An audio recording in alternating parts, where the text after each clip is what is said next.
କାରଣ ଭଗବାନଙ୍କର ନିଦ୍ରା ହେଲା ଯୋଗ ନିଦ୍ରା, ଆମର ନିଦ୍ରା ହେଲା ଏଇଟା ଭୋଗ ନିଦ୍ରା। ତେଣୁକରି ଏଇ ଯୋଗ ଶବ୍ଦଟା ଆମର ଯେତେ ସବୁ ଭଗବତ ଗୀତାର ଅଧ୍ୟାୟ ଅଛି ସବୁଟା ଯୋଗ ଯୋଗ ଯୋଗ ଲାଗିଛି।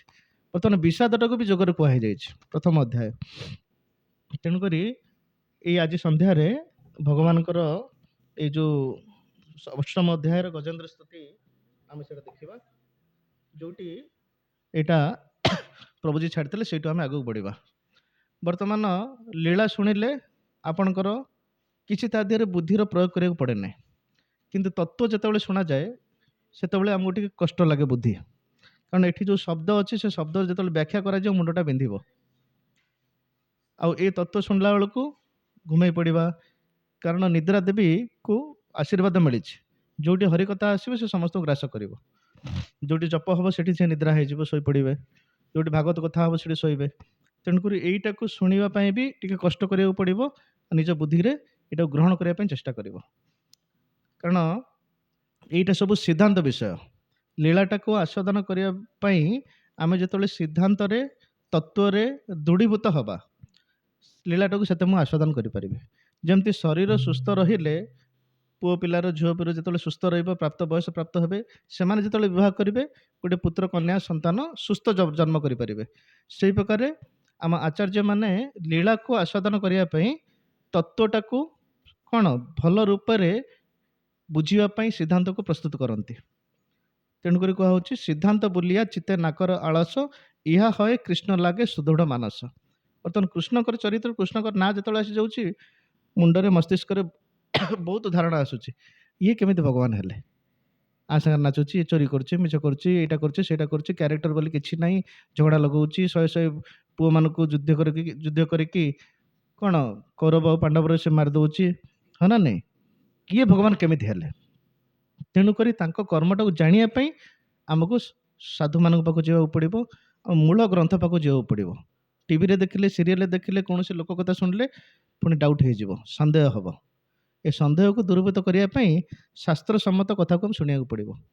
ଏବେ ବି କାହାକୁ ଗୋଟେ ରାସ୍ତାରେ ଗୋଟେ ବ୍ୟକ୍ତି ଯାଉଛି, ଆପଣ ତାକୁ ଧରିକି ପଚାରିବେ, ଆପଣ ଟିକେ କୁହନ୍ତୁ ଏ ଫ୍ୟାନ୍ଟା ମୋର ଖରାପ ହେଇଯାଇଛି, କେମିତି ତାକୁ ଠିକ୍ ହେବ? ଆରେ ସିଏ କହିବେ ମୁଁ ପରିବା ବେପାରୀ ବାଲା, ମୁଁ କେମିତି ଫ୍ୟାନ୍ ଠିକ୍ କରିବି, ତୁ ଗୋଟେ ମେକାନିକ୍ ଡାକ। କିନ୍ତୁ ଯେକୌଣସି ଲୋକକୁ ପଚାରିବେ ଭଗବାନ ବିଷୟରେ ଟିକେ କହିଲୁ, ତୁମକୁ 2 ଘଣ୍ଟା ସେ ପ୍ରବଚନ ଦେବ। ଜାଣିଛୁ ତାର ଏତେ ଏତେ ଚୁଟି ଥିଲା, ସେ ବାବା ହେଇକି ଆସିଥିଲା, ବର୍ତ୍ତମାନ ଆଉ ଗୋଟେ ଏଇଟା ହେଇକି ଆସିଛି, ତୁ ଏଇଟା କରିବୁ ସେଇଟା କରିବୁ। ଭଗବାନଙ୍କର ଗୋଟେ ଏମିତିଆ ବ୍ୟକ୍ତିତ୍ୱ, ତା ବିଷୟରେ ଯେକୌଣସି ଲୋକ ଭାରତରେ ତମେ ଯଦି ପଚାରିବ ଭଗବାନ କିଏ, ଭଗବାନ ବିଷୟରେ ଟିକେ କହ, ତୁମକୁ 2 ଘଣ୍ଟା ପ୍ରବଚନ ଦେବ। କିନ୍ତୁ ତା ପ୍ରବଚନରେ, ତାର କଥାରେ କୌଣସି ଶାସ୍ତ୍ର ସମ୍ମତ ନଥିବ, ସେଇଟା ତା ମନ ଗଡ଼ା କାହାଣୀ ବା ତାର ଗୋଟେ ଭାବ, ସେଇଟା ଆମେ ପାଇବା ନାହିଁ। ତେଣୁକରି ପ୍ରଭୁପାଦ ଯେତେବେଳେ ଏଇ ଗୀତା ଭାଗବତକୁ ନେଇକି ବିଦେଶୀମାନଙ୍କୁ ଶିଖେଇଲେ, ସେତେବେଳେ ରାମାନନ୍ଦ ସମ୍ପ୍ରଦାୟର ବ୍ୟକ୍ତିମାନେ ବି ସେମାନେ କହିଲେ ପ୍ରଭୁପାଦ ସମସ୍ତଙ୍କୁ ଶିଖେଇଦେଲେ କୃଷ୍ଣ ତ ଭଗବାନ ସ୍ୱୟଂ। ଛୋଟ ପିଲାକୁ ଯଦି ପଚାରିବ ଭଗବାନ କିଏ, Krishna is the supreme personality of godhead, ଭଗବାନ କୃଷ୍ଣ ହେଲେ ପରମ ପୁରୁଷୋତ୍ତମ ଭଗବାନ, ଆ ଦେହରେ କିଛି ସନ୍ଦେହ ନାହିଁ। ତେଣୁକରି ପ୍ରଭୁପାଦଙ୍କର ପୁସ୍ତକ ଗୋଟେ ଏମିତି ପ୍ରକାର ବରଦାନ, ଏଇଟାକୁ ଛୋଟ ପୁସ୍ତକ ହଉ, ବଡ଼ ପୁସ୍ତକ ହଉ, ଗୀତା ଭାଗବତ ହଉ, ଗୋଟେ ପାରାଗ୍ରାଫ ବି ଯିଏ ପଢ଼ିଛି ସେ ଜୀବନରେ ଅଭ୍ୟାସ କରୁ ବା ନ କରୁ, କ'ଣ ସେ କେବେ ବି ଠକି ପାରିବ ନାହିଁ ଯେ ଭଗବାନ ହେଲେ କୃଷ୍ଣ ବୋଲି। କାରଣ ଭଗବାନ କୃଷ୍ଣ ହେଲେ ସାକ୍ଷାତ ଭଗବାନ। ଅନ୍ୟ ଯେଉଁ ଭଗବାନ ମାନେ ଅଛନ୍ତି, ନୃସିଂହ ହେଇଗଲେ, ବରାହ ହେଇଗଲେ, ଏମାନଙ୍କର ଭଗବତ୍ତା କୃଷ୍ଣଙ୍କର ଭଗବତ୍ତା ଉପରେ ନିର୍ଭର କରେ। ତେଣୁକରି କୃଷ୍ଣାସ୍ତୁ ଭଗବାନ ସ୍ୱୟଂ, ଅନ୍ୟମାନଙ୍କର ଭଗବତ୍ତା ଭଗବାନ କୃଷ୍ଣଙ୍କ ଉପରେ ନିର୍ଭର କରେ। ଭଗବତ ଗୀତାରେ 6 ପ୍ରକାର ଅବତାର ବିଷୟରେ ଭଗବାନଙ୍କର କୁହାଯାଇଛି। ପ୍ରଥମ ଅବତାର ଯେତେବେଳେ ଭଗବାନ ଏ ସୃଷ୍ଟିକୁ ତିଆରି କରୁଛନ୍ତି, କ'ଣ ପୁରୁଷ ଅବତାର ରୂପରେ 3ଟା ବିଷ୍ଣୁକୁ ତିଆରି କରୁଛନ୍ତି, କ୍ଷୀରୋତ୍ସାହୀ ମହାବିଷ୍ଣୁ, ଗର୍ଭୋତ୍କର୍ଷାୟୀ ବିଷ୍ଣୁ, କ୍ଷୀରୋତ୍ସାହୀ ବିଷ୍ଣୁ। ତାପରେ ଯେତେବେଳେ ଗୋଟେ ବ୍ରହ୍ମାଣ୍ଡରେ ସୃଷ୍ଟି ସ୍ଥିତି ପାଳନ କରିବାକୁ ଚେଷ୍ଟା କରୁଛନ୍ତି, ପୁଣି 3ଟା ଗୁଣ ଅବତାର ସୃଷ୍ଟି କରୁଛନ୍ତି, ବ୍ରହ୍ମା ବିଷ୍ଣୁ ମହେଶ୍ୱର। ତାପରେ ଯୁଗ ଅନୁସାରେ କେଉଁ ଯୁଗରେ କେଉଁ ଧର୍ମ କରିବାକୁ ପଡ଼ିବ ସେଇଟା ସୃଷ୍ଟି କଲା ବେଳକୁ ସେ ପୁଣି ଯୁଗ ଅବତାର କରୁଛନ୍ତି। ପୁଣି ଯୁଗ ଅବତାର କଲା ପରେ ଭଗବାନଙ୍କର ଭୌତିକ ଧାମରେ ଯେଉଁ ବଦ୍ଧ ଝିଅମାନଙ୍କୁ ଉଦ୍ଧାର କରିବା ପାଇଁ ନିଜର ଲୀଳା ବିଳାସକୁ ଯେତେବେଳେ ରଚନା କରୁଛନ୍ତି, ଲୀଳା ଅବତାର କରୁଛନ୍ତି। ସମୟ ସମୟରେ ଭଗବାନ ନିଜେ ବି ଅବତାର ନ ନେଲେ ଶକ୍ତି ସଞ୍ଚାର କରି କୌଣସି ଜୀବକୁ, କୌଣସି ଦେବତାଙ୍କୁ, କୌଣସି ଋଷିଙ୍କୁ ଯେତେବେଳେ ସେ ପ୍ରେରଣ କରନ୍ତି ସେଟାକୁ ସତ୍ୟବଶ ଅବତାର କୁହାଯାଏ। ପୁଣି ବ୍ରହ୍ମାଙ୍କର ଗୋଟେ ଦିନ ବା ଗୋଟେ କଳ୍ପ 12 ଘଣ୍ଟା ଭିତରେ 14ଟା ଯେଉଁ ମନୁ ଆସନ୍ତି, ଏଇ ପ୍ରତ୍ୟେକ ମନୁଙ୍କ ଶାସନ ସମୟରେ, ଗୋଟେ ମନୁଙ୍କ ଶାସନ ସମୟ 71 ଚତୁର୍ଯୁଗ। ଏଇ ଗୋଟେ ମନୁଙ୍କ ଶାସନ ସମୟରେ ଏଇ ଭୌତିକ ଜଗତକୁ ସୃଷ୍ଟି କରିବା ପାଇଁ 6 ଜଣକୁ ଭଗବାନ ନିୟୋଜିତ କରନ୍ତି, ସିଲେକ୍ସନ କରନ୍ତି, ତାଙ୍କୁ ଚିହ୍ନଟ କରିକି ଯୋଗ୍ୟମାନଙ୍କୁ ସେମାନଙ୍କୁ ପଠାନ୍ତି। ଗୋଟେ ହେଲେ ମନୁ ପୁତ୍ର, ମନ୍ୱନ୍ତର ଅବତାର, ଇନ୍ଦ୍ର, ସପ୍ତ ଋଷି, ଆଉ ହେଲା ଦେବତାମାନେ। ଏମାନେ ଏ ସମ୍ପୂର୍ଣ୍ଣ ବ୍ରହ୍ମାଣ୍ଡଟାକୁ ଚଲେଇବା ପାଇଁ ଏମାନେ ହେଲା ମ୍ୟାନେଜିଂ କମିଟି। ଯେମିତି ସରକାର ଚଲେଇବା ପାଇଁ କ'ଣ ଆମର ମନ୍ତ୍ରିମଣ୍ଡଳ ଅଛି, ସେଇ ପ୍ରକାର ଏ ବିଶ୍ୱକୁ ଚଲେଇବା ପାଇଁ 6 ପ୍ରକାର ବ୍ୟକ୍ତିଙ୍କୁ ଭଗବାନ ନିୟୋଜିତ କରୁଛନ୍ତି। ବର୍ତ୍ତମାନ ଆମେ ଏଇ ଗଜେନ୍ଦ୍ର ସ୍ତୁତିରେ, ସ୍ତୁତି ଫଳ ଏ ତୃତୀୟ ଅଧ୍ୟାୟ ଶେଷରେ ଆସିବ। ମାନେ ଯିଏ ଭଗବାନ କହୁଛନ୍ତି ନାଇଁ, ଚତୁର୍ଥ ଅଧ୍ୟାୟରେ ଯେଉଁମାନେ ଏଇଟାକୁ ସ୍ମରଣ କରିବେ, କ'ଣଟାକୁ ସ୍ମରଣ କରିବେ? କାରଣ 4 ଦିନ ଭିତରେ ଆମେ ଯେଉଁ ଅବସ୍ଥାକୁ ଯାଉଛୁ ମାନସିକ ସ୍ତରରେ, ତ୍ରିକୁଟ ପର୍ବତରେ ଆମେ ଛିଡ଼ା ହେଇଛୁ, ହଁ ନା ନାଇଁ? କ୍ଷୀର ସମୁଦ୍ର, 7 ପ୍ରକାର ସମୁଦ୍ରରୁ ଏ ସମୁଦ୍ରଟା କେବଳ କ୍ଷୀର, ହଁ ନା ନାଇଁ? ପାଉଚ୍ କ୍ଷୀର କିଣିବାକୁ ପଡ଼ିବନି। ଯେତେବେଳେ ସୂର୍ଯ୍ୟଙ୍କର କିରଣ ସେଠି ପଡ଼ୁଛି, କ'ଣ ଏ 3ଟା ପର୍ବତ, ଗୋଟେ ହେଲା ରୂପାର, ସୁନାର, ଆଉ ହେଲା କ'ଣ ଲୌହ। ସେ ସୂର୍ଯ୍ୟ କିରଣରେ ସମୁଦ୍ର ଜଳରାଶି କ'ଣ, କାରଣ କ୍ଷୀରର ପୁରା ଧଳା, ସେଇଟା ତାଙ୍କର ବିଚ୍ଛୁରିତ ହେଉଛି। ଆଉ ସେଠି ଯେଉଁ ପର୍ବତରେ ଏଇ ଗଜରାଜ ଯେତେବେଳେ ନିଜର ପରିବାର ବର୍ଗଙ୍କ ସହିତ, ହଁ ନା ନାଇଁ? ଗଜରାଜ ଶରୀରରେ ଅଛି କ'ଣ, ହାତୀ ଶରୀରରେ ଅଛି ବୃହତ୍କାୟ। ପୂର୍ବ ଜନ୍ମରେ ସେ ଇନ୍ଦ୍ରଦ୍ୟୁମ୍ନ ଥିଲେ, ଯେତେବେଳେ ଅଭିଶପ୍ତ ହୋଇଛନ୍ତି ଅଗସ୍ତ୍ୟ ମାନଙ୍କ ଠାରୁ, ସେ ଗଜରାଜ ଶରୀର ପ୍ରାପ୍ତ ହୋଇଛନ୍ତି। ଆଉ ସେ ଗଜରାଜ ଶରୀରରେ ଯେତେବେଳେ ଯାଉଛନ୍ତି ନିଜର ପିଲା ଛୁଆ ଆଉ ତାଙ୍କର ସ୍ତ୍ରୀମାନଙ୍କ ସହିତ, ଯେତେବେଳେ ସେ ପୁଷ୍କରିଣୀ ଯାଇଛନ୍ତି, ସେ ଯେତେବେଳେ ସ୍ନାନ କରୁଛନ୍ତି, ସେ ସମୟରେ କ'ଣ ଆମର ଏଇ ଯେଉଁ କୁମ୍ଭୀର ତାଙ୍କ ଗୋଡ଼କୁ ମାଡ଼ି ବସିଛି। 1000 ବର୍ଷ ପର୍ଯ୍ୟନ୍ତ ତାଙ୍କର ଯୁଦ୍ଧ ଚାଲିଛି। ଆଉ ସ୍ଥାନ ପ୍ରଧାନ ଅନୁସାରେ, ଯେହେତୁ ସେ ଜଳରେ ଯିବ, ସିଏ ତାଙ୍କର ଗୋଡ଼କୁ ନିଜ ଦାନ୍ତରେ ଧରିକି ସେଠି ଶକ୍ତି ବି ପାଉଛି, ରକ୍ତ ବି ପିଉଛି। ଆଉ ଗଜରାଜ ଯୁଦ୍ଧ କରିକି, ଯେହେତୁ ସେ ସ୍ଥଳ ଭାଗର ପ୍ରାଣୀ, ତାଙ୍କର ଶକ୍ତି ହ୍ରାସ ହେଉଛି। ବର୍ତ୍ତମାନ ସିଏ ଯେତେବେଳେ ତାଙ୍କର ମନ ବୁଦ୍ଧିକୁ ସ୍ଥିର କରିକି ପୂର୍ବଜନ୍ମର ଯେତେବେଳେ ଭଗବାନଙ୍କୁ ସିଏ ପୂଜା କରୁଥିଲେ, ଯେଉଁ ମନ୍ତ୍ର ଉଚ୍ଚାରଣ କରିକି, ଯେଉଁ ସ୍ତୁତି ଉଚ୍ଚାରଣ କରି ପୂଜା କରୁଥିଲେ, ସେଇଟା ତାଙ୍କର ସ୍ମରଣ ହେଇଛି। ଆଉ ସେଇ ସ୍ତୁତିକୁ ଯେତେବେଳେ ସିଏ କେଉଁ ଅବସ୍ଥାରେ ସେ ପାଠ କରୁଛନ୍ତି, ବିଷମ ପରିସ୍ଥିତି, ଏସି ରୁମ୍ରେ ବସିକି ପୂଜା ଥାଳି ଅଛି, ଗରମ ଲାଗୁନାହିଁ, ଆରତି ସେମିତି ନାହିଁ। ପ୍ରଥମରୁ ଆମେ କହିଥିଲେ ଏ ଭଗବତ ତତ୍ତ୍ୱଟା ଆମ ଭିତରେ ପଶିବ ଯେତେବେଳେ ଆମେ ଦୁଃଖ, କଷ୍ଟ, ବିଷମ ପରିସ୍ଥିତିରେ ରହିଛୁ। ଭଗବତ ଗୀତା ଦିଆହେଇଛି ଅର୍ଜୁନକୁ କେତେବେଳେ? ଯେତେବେଳେ ଅର୍ଜୁନ ମୋହିତ ହେଇଯାଇଛନ୍ତି, ଯୁଦ୍ଧ କରିବି କି ନାହିଁ, ଗାଣ୍ଡିବ ଭଳି ଧନୁକୁ ସେ ଛାଡ଼ି ଦେଇକି କାନ୍ଦୁଛନ୍ତି। ଗୋଟେ ପୁରୁଷ କ୍ଷତ୍ରିୟ ଯୋଦ୍ଧା ଯେତେବେଳେ କ୍ରନ୍ଦନ କରିବ, ମାନେ ସେ କେଉଁ ପ୍ରକାର ଡିପ୍ରେସନରେ ଅଛନ୍ତି ଜାଣିଥିବେ। 45 ମିନିଟ୍ ତାଙ୍କୁ ଭଗବାନ ଟ୍ରିଟମେଣ୍ଟ କଲେ, ସାଙ୍ଗେ ସାଙ୍ଗେ ଛିଡ଼ା ହେଇକି କ'ଣ ବିଜୟତ୍ୱ ପ୍ରାପ୍ତ କଲେ। ତେଣୁକରି ଏଇ ଗୀତା ଭାଗବତ ଏଇ ସେଟଅପ୍ରେ ଯେମିତି ଅଛି, ବର୍ତ୍ତମାନ ସେଇ ଭଗବାନ ଯେଉଁ ପରିସ୍ଥିତି ତାଙ୍କୁ ପକେଇକି ଦେଇଛନ୍ତି, ସେ ସମୟରେ ସେଇଟାକୁ ସେ ସାଙ୍ଗେ ସାଙ୍ଗେ ଗ୍ରହଣ କରିଛନ୍ତି। ସେଥିପାଇଁ ବର୍ତ୍ତମାନ ଆମେ ଏଇ ଦୃଶ୍ୟରେ ଯାଇପାରିବା। ବର୍ତ୍ତମାନ ଗଜେନ୍ଦ୍ରକୁ 1000 ବର୍ଷ ହେଲା ଯୁଦ୍ଧ କରୁଛି, ଶକ୍ତି ହ୍ରାସ ହେଇଛି। ପୂର୍ବ ଜନ୍ମ ଅନୁସାରେ ସେ ଭଗବାନଙ୍କୁ କ'ଣ ସ୍ତୁତି କରୁଛି, ଆଉ ଆମେ ସେଇଠି ଛିଡ଼ା ହେଇକି ଦେଖୁଛୁ। ବର୍ତ୍ତମାନ 8ମ ନମ୍ବର ଶ୍ଲୋକରୁ ଆମେ ଭିତରେ ପ୍ରବେଶ କରିବା। न विद्यते यस्य च जन्म कर्म वा न नाम रूपे गुणदोष एव वा तथापि लोकाप्यय संभवाय च सोमायया तान्यनुकूला कुलामृच्छति न विद्यते यस्य च जन्म कर्म वा न नाम रूपे गुणदोष एव वा। से कहते भगवानकर सब गुण एठी स्मरण करुचंती। वर्तमान यही जो स्तुति करुचंती, केबे भी भगवानकर मुख्य नाम से ग्रहण करूना, सबुजाक तांकर गुण आउ गौण नाम ग्रहण करुचंती। मुख्य नाम जमती भगवानकर लीला विलासर जो ना କୃଷ୍ଣ ହେଇଗଲେ, ବଳରାମ ହେଇଗଲେ, ଗୋବର୍ଦ୍ଧନଧାରୀ ହେଇଗଲେ, ସୁତ ହେଇଗଲେ, ଯଶୋଦାନନ୍ଦନ, ଏଗୁରା ସବୁ ଭଗବାନଙ୍କର ମୁଖ୍ୟ ନାଁ। ତାଙ୍କର ଗୌଣ ନାଁ ଯେମିତି ଭଗବାନ ପରମାତ୍ମା, ବିଶ୍ୱମ୍ବର, ଜଗଦୀଶ, ମାୟାଧୀଶ, ଏଗୁରା ସବୁ ଯାକ ତାଙ୍କର ଗୌଣ ନାଁ।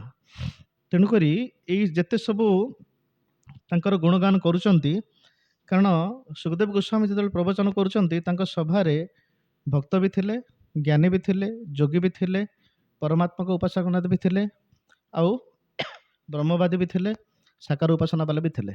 ତେଣୁକରି ତାଙ୍କର ଏଇ ଯେଉଁ ଅଡ଼ିଏନ୍ସ ଥିଲେ, ତାଙ୍କର ଯେଉଁ ଶବ୍ଦ ଚୟନ କରିଛନ୍ତି, ଏ ସବୁ ଯାକ ସମସ୍ତେ ଯେମିତି ଭଗବାନଙ୍କୁ କ'ଣ ଗନ୍ତବ୍ୟକୁ ଯିବେ। ଜଣେ ବ୍ରହ୍ମ ଉପାସକ ଥିବେ, ସେ ଭଗବାନଙ୍କର ଅଙ୍ଗ କାନ୍ତିରୁ ଜ୍ୟୋତିକୁ ସେ ଉପାସନା କରୁଥିବେ। ସମୟକ୍ରମେ ଭକ୍ତର ସାନ୍ନିଧ୍ୟ ପ୍ରାପ୍ତ ହେଲେ ସେ ପୁଣି ଭଗବାନ ଦିବ୍ୟପୁଜ ଶ୍ୟାମ ସୁନ୍ଦରକୁ ଭକ୍ତି କରିବେ। ସୁଖଦେବ ଗୋସ୍ୱାମୀ ନିଜେ ତାର ଉଦାହରଣ, ଯିଏକି କ'ଣ ବ୍ରହ୍ମକୁ ଧ୍ୟାନ କରୁଥିଲେ। ଭଗବାନଙ୍କର ଗୁଣ ଯେତେବେଳେ ସେ ଶ୍ରବଣ କରୁଛନ୍ତି, ସାଙ୍ଗେ ସାଙ୍ଗେ ଏଇ ଶ୍ଲୋକ କୋଉଠି ଅଛି, ଭାଗବତ କେମିତି ଜାଣିବେ, ତାଙ୍କ ପିତା ବ୍ୟାସଦେବଙ୍କ ପାଖରୁ ଆସିକି ପୁଣି ସମ୍ପୂର୍ଣ୍ଣ ଏ ଭାଗବତଙ୍କୁ ଅଧ୍ୟୟନ କରିଛନ୍ତି, ବୃହତ ପୁରାଣକୁ ଅଧ୍ୟୟନ କରିଛନ୍ତି। ଏଠି କୁହାହଉଛି ନ ବିଦ୍ୟତେ ଯସ୍ୟ ଚ ଜନ୍ମ କର୍ମ ବା ନ ନାମ ରୂପେ ଗୁଣ ଦୋଷ ଏବ ବା। ଯେଉଁ ବ୍ୟକ୍ତିଙ୍କର ବା ଯେଉଁ ଭଗବାନଙ୍କର ବା ଯେଉଁ ଦିବ୍ୟ ଶ୍ରେଷ୍ଠ ବ୍ୟକ୍ତିଙ୍କର ଜନ୍ମ ନାହିଁ, କର୍ମ ନାହିଁ, ନ ନାମ ରୂପ, ତାଙ୍କର ନାମ ବି ନାହିଁ, ରୂପ ବି ନାହିଁ, ଗୁଣ ଦୋଷ ଏବ ବା। ଯେମିତି ଗୁଣ ଜଣକର କୁହାହେଲେ ତାର ଦୋଷ ବି ଆସିଯାଏ, ହଁ ନା ନାଇଁ? ତେଣୁକରି ଏଇ ଯେତେ ସବୁ ଶବ୍ଦ ହେଲା, ଏଇଟା ସବୁ ଦ୍ୱନ୍ଦ୍ୱ ଶବ୍ଦ। ଜନ୍ମ କର୍ମ, ନାମ ରୂପ, ଗୁଣ ଦୋଷ, ଦିନ ରାତି, ଲାଭ କ୍ଷତି, ଯଦି ଗୋଟେର ନାଁ ନବା ଆଉ ଗୋଟେ ଆସିଯିବ, ଗୋଟେ ସାଙ୍ଗରେ ଗୋଟେ ଫ୍ରି। ତେଣୁକରି ଏଠି କୁହାହଉଛି ତାଙ୍କର ଜନ୍ମ କର୍ମ ନାମ ରୂପ ଗୁଣ ଦୋଷ ନାହିଁ। ତାପରେ ପୁଣି କୁହାହଉଛି ଆଉ ଗୋଟେ ଶବ୍ଦରେ ତଥାପି, କିନ୍ତୁ ଆଉ ଗୋଟେ ଜିନିଷ ଅଛି କ'ଣ, ଲୋକପ୍ୟ ସମ୍ଭବାୟଜ। ତଥାପି ଯେତେବେଳେ ଏଇ ଲୋକ ବା ଏଇ ଭୁବନକୁ ବା ଭୌତିକ ଜଗତକୁ ଯେତେବେଳେ ସେ ସମ୍ଭବାୟ ବା ସୃଷ୍ଟି କରନ୍ତି, ତାପରେ ପୁଣି କହୁଛନ୍ତି ଲୋକ ଅପ୍ୟୟ, ଏ ଲୋକକୁ ପ୍ରଳୟ କରୁଛନ୍ତି, ସମ୍ଭବାୟ ସୃଷ୍ଟି କରୁଛନ୍ତି। ପ୍ରଳୟ ଆଉ ସୃଷ୍ଟି ଭିତରେ ସ୍ଥିତି ବି ଅଛି, ସ୍ଥିତିଟା ତା ଭିତରେ ଉହ୍ୟ ଅଛି। କେମିତି କରୁଛନ୍ତି? ସ୍ୱମାୟା, ନିଜ ଶକ୍ତି ଦ୍ୱାରା।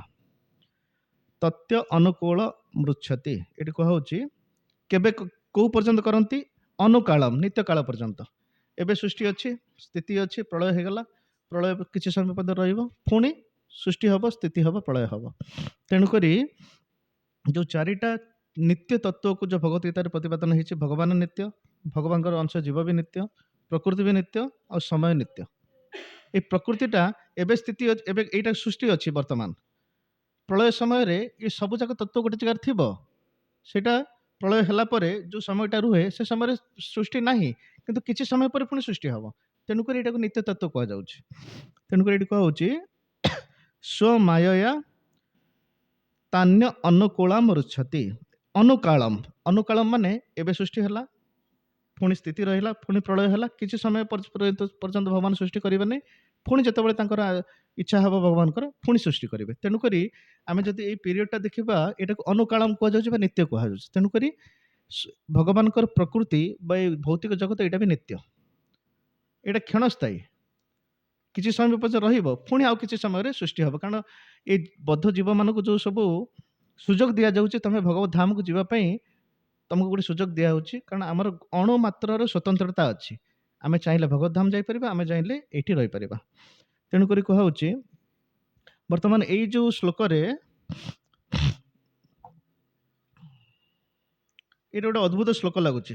ଏଠି ଲାଗୁଛି ଯେ ଆମକୁ ବହୁତ ପ୍ରକାର ମାନେ କ'ଣ ନିର୍ବିଶେଷବାଦୀ ମାନେ ବା ମାୟାବାଦୀ ମାନଙ୍କ ପାଇଁ ଏଇ ଯେଉଁ ଶବ୍ଦ ଗୁରା ଅଛି, ସେମାନେ ଏଇଟାକୁ ବହୁତ ତାଙ୍କୁ ମସଲା ମିଳିଯାଉଛି।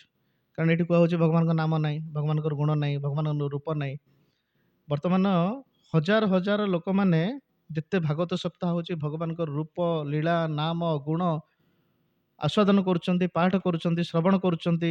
ଭାଗବତ ସପ୍ତାହ ମାଧ୍ୟମରେ କ'ଣ ହଜାର ହଜାର ବର୍ଷରୁ ଏଇଟା କରି ହେଇକି ଆସୁଛି, ଆଉ ସେଇଟାରେ ସେମାନେ ଆନନ୍ଦ ପ୍ରାପ୍ତ କରୁଛନ୍ତି, ଭକ୍ତିର ପୋଷଣ ମିଳୁଛି। କିନ୍ତୁ ଯେତେବେଳେ କୌଣସି ନିର୍ବିଶେଷବାଦୀ ନିରାକାରୀବାଦୀ କୁହାହେଲେ ଭଗବାନଙ୍କ ନାମ ନାହିଁ, ଭଗବାନଙ୍କ ରୂପ ନାହିଁ, ତାଙ୍କୁ ବି ଗୋଟେ ଆନନ୍ଦ ମିଳୁଛି। ମାନେ ଏଇଟା କି ପ୍ରକାର ଆନନ୍ଦ, ମାନେ ଏଇଟା ବି ଆମକୁ ଜଣା ପଡୁନାହିଁ, ହଁ ନା ନାହିଁ? ଭଗବାନଙ୍କର ଏଇଟା ନାହିଁ, କାରଣ ତାଙ୍କର ସ୍ଥିତି ହେଲା କର୍ମ କରି କରି ଏତେ ସେମାନେ ବ୍ୟସ୍ତ ହେଇଯାଇଛନ୍ତି ଯେ କେମିତି ଆମକୁ କିଛି କରିବାକୁ ପଡ଼ିବ ନାହିଁ, କେବଳ ଶାନ୍ତି ଶାନ୍ତି ଶାନ୍ତିରେ ରହିବାକୁ ପଡ଼ିବ। ହଁ ନା ନାଇଁ? ତେଣୁକରି ଜ୍ଞାନୀମାନେ ମନନ କରି କରି କେମିତି ଖାଲି ଶାନ୍ତିରେ ରହିବି। କିନ୍ତୁ ଆତ୍ମାଟା ଶରୀର ମିଳିକି ଏତେ ଚଞ୍ଚଳ ଅଛି, ରାତିରେ ଶୋଇଲା ପରେ ବି ସେ କ'ଣ ସ୍ୱପ୍ନ ଦେଖିଦେଉଛି। ଖାଲି ବଦ୍ଧ ଜୀବନର ଏଇ ଶରୀରଟା ଯଦି ଆଧ୍ୟାତ୍ମିକ ଶରୀର ମିଳେ, ସେ ଆଉ କେତେ କ'ଣ କରିଦେବ ନା ନାଇଁ? ଆମକୁ ଖାଲି ଥକା ଲାଗୁଛି ବୋଲି ଆମେ 6 ଘଣ୍ଟା ଶୋଇକି ତାକୁ ବିଶ୍ରାମ ଦେଉଛୁ, ପୁଣି ଚଳଚଞ୍ଚଳ ହେଇକି ସକାଳେ ମଙ୍ଗଳ ଆରତୀ କରୁଛୁ, ପୁଣି କରୁଛୁ। ପୁଣି ବୃଦ୍ଧ ହେଲା ବେଳେ ବି ଆମକୁ ଯେତେବେଳେ ଶରୀରରେ କରିପାରୁନଥିଲୁ, ହଁ ନା ନାଇଁ? ଯେତେବେଳେ ବୃଦ୍ଧ ଶରୀର ହେଇଯାଉଛି, ଭଗବାନ ପାଇଁ ମୁଁ କ'ଣ 50 କେଜି ମାଳା ଗୁନ୍ଥୁଥିଲି, କିନ୍ତୁ ଯେତେବେଳେ ମୋର ଆଖିକି ଦେଖାଯାଉନି, ଶରୀର ଶିଥିଳ ହେଇଯାଉଛି, ଯେତେବେଳେ ନ କରିପାରୁଛି, ମନରେ ଦୁଃଖ ଆସୁଛି। ଭଗବାନ ସେ ଦୁଃଖକୁ ଲାଘବ କରି କହୁଛନ୍ତି, ଠିକ୍ ଅଛି, ଚିନ୍ତା କରନା, ମୋ ଧାମକୁ ଆଭାରି ତୋତେ ଦିବ୍ୟ ଶରୀର ମିଳେ, ତୁ ଯେତେ ମୋ ପାଇଁ ବୈଜୟନ୍ତୀ ମାଳା କରିପାରିବୁ, ଆଉ କ'ଣ ଆଉ କିଛି କିଛି ତ କ'ଣ କିଛି ସେବା କରିପାରିଲେ କିଛି ଅସୁବିଧା ନାହିଁ। ତେଣୁକରି ଏଠି କୁହାହେଉଛି ଏଇ ଯେଉଁ ଭଗବାନଙ୍କର ଏଠି ପୁଣି କୁହାହେଉଛି ତାଙ୍କର ଜନ୍ମ ନାହିଁ, ତାଙ୍କର କର୍ମ ନାହିଁ। ପୁଣି ଏଠି କୁହାହେଉଛି ତାଙ୍କର ଲୀଳା ସୁମଙ୍ଗଳ, ପୁଣି ଗଜେନ୍ଦ୍ର ମହାରାଜ କହୁଛନ୍ତି ସ୍ତୁତିରେ। ତେଣୁକରି ଏଇଟା ଶୁଣିକି ଯେତେବେଳେ ନିର୍ବିଶେଷବାଦୀ ବା ମାୟାବାଦୀ ମାନେ କ'ଣ ସୁଖ ପ୍ରକାଶ କରନ୍ତି, କିନ୍ତୁ ବୈଷ୍ଣବ ଆଚାର୍ଯ୍ୟମାନେ ଏଇଟାର ଯେଉଁ ବ୍ୟାଖ୍ୟା କରୁଛନ୍ତି, ସେମାନେ କହୁଛନ୍ତି ଭଗବାନଙ୍କର ଜନ୍ମ କର୍ମ, କାରଣ ଆମ ଭୌତିକ ଜଗତର ଶବ୍ଦ ଅନୁସାରେ ଭଗବାନଙ୍କୁ କ'ଣ ତୁଳନାତ୍ମକ ଶବ୍ଦ ଆମକୁ ଦେବ।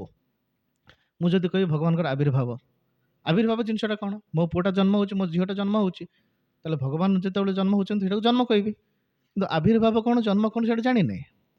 ଆଉ ଜନ୍ମ ଯାହାର ହେଉଛି ଭୌତିକ ଜଗତରେ, ଏ ଜନ୍ମ ଶବ୍ଦରେ ଆମେ ଯଦି ଜାଣିବା, ଆମର କ'ଣ ଜିନିଷଟା କ୍ଲାରିଫିକେସନ୍ ହେବ। କାରଣ ଭଗବାନଙ୍କୁ ମୁଁ ମୋର ମସ୍ତିଷ୍କର ବୁଦ୍ଧି ଅନୁସାରେ ତାଙ୍କୁ ଶରୀର ଧରାତଳକୁ ନେଇ ଆସୁଛି, ହଁ ନା ନାହିଁ? ତେଣୁକରି ପ୍ରକଟ ଶବ୍ଦ କ'ଣ, ଆବିର୍ଭାବ ଶବ୍ଦ କ'ଣ, ଆଉ ଜନ୍ମ କ'ଣ, ସେଇଟା ଅଲଗା ଅଲଗା। ଆମର ପୂର୍ବ କର୍ମ ଅନୁସାରେ ମୋତେ ମନୁଷ୍ୟ ଜନ୍ମ ମିଳିଛି, ଭାରତ ବର୍ଷରେ ମିଳିଛି, ଓଡ଼ିଶା ପ୍ରାନ୍ତରେ ମିଳିଛି, ଜଗନ୍ନାଥ ଦେଶରେ ମିଳିଛି। ପୁଣ୍ୟ ଅନୁସାରେ ଏଇଟା ପୁଣ୍ୟଭୂମି ମୋତେ ମିଳିଲା। କାହାକୁ ପାକିସ୍ତାନ ମିଳୁଛି, କାହାକୁ ଆମେରିକାରେ ମିଳୁଛି। ତାହେଲେ ଆମର ଜନ୍ମର ଦୈବ ନେତ୍ରେଣ ପୂର୍ବ କର୍ମ ଅନୁସାରେ ଆମର ଜନ୍ମ ମିଳୁଛି। ବର୍ତ୍ତମାନ ଭଗବାନ ଯଦି ଜନ୍ମ ହେଲେ, ଏ ଭଗବାନ ବି କ'ଣ ରଜବୀର୍ଯ୍ୟରେ ଜନ୍ମ ହେଇକି ଦେବତା କ'ଣ ଦେବକୀଙ୍କର ଗର୍ଭରୁ ଆସିଲେ ବା ଯଶୋଦାଙ୍କ ଗର୍ଭରୁ ଆସିଲେ। ଯଦି ଏଇଟା ମୁଁ ବିଚାର କରିଦେବି, ସେଇଟା ହେଲା ବଡ଼ ଅପରାଧ। ତାହେଲେ କରିବାକୁ କ'ଣ ପଡ଼ିବ? ମୁଁ କ'ଣ କରିବାକୁ ପଡ଼ିବ? ତତ୍ତ୍ୱତଃ ବା ଠିକଣା ରୂପରେ ବା ସତ୍ୟ ସତ୍ୟା ରୂପରେ ଜାଣିବାକୁ ପଡ଼ିବ ଯେ ଭଗବାନଙ୍କର ଜନ୍ମଟା କେମିତି ଦିବ୍ୟ ଆଉ ଲୌକିକ ନୁହଁ। ଆମ ପ୍ରତ୍ୟେକଙ୍କର ଜନ୍ମ ହେଲା ଲୌକିକ। ଲୌକିକ ଦିବ୍ୟ ଭିତରେ ତଫାତ୍ କ'ଣ? ଆମେ ଜନ୍ମ ହେଲେ ଶରୀରରେ ବସ୍ତ୍ର ନାହିଁ, ହଁ ନା ନାହିଁ? ଆମେ ଜନ୍ମ ହେଲା ପରେ ଆମର ଜାତକ ହେଉଛି ଏଇ ରାଶିରେ, ଏଇ ଲଗ୍ନରେ ସେ ଜନ୍ମ ହେଇଛି। ପୁଣି 6 ଦିନ ପରେ ତାର 6ଟା ଜିନିଷ ଫିକ୍ସ ହେଇଯାଉଛି। କ'ଣ ଚାକିରି କରିବ, କେତେ ବର୍ଷ ବଞ୍ଚିବ, କର୍ମ କ'ଣ କରିବ, ଧର୍ମ କ'ଣ କରିବ, ଏସବୁ ଜାଣି ଫିକ୍ସ ହେଇଯାଉଛି। ଷଠୀ ପୂଜା ଯେଉଁଟା ହୁଏ। ଭଗବାନ ଜନ୍ମ ହେଲେ କ'ଣ କହିଲେ?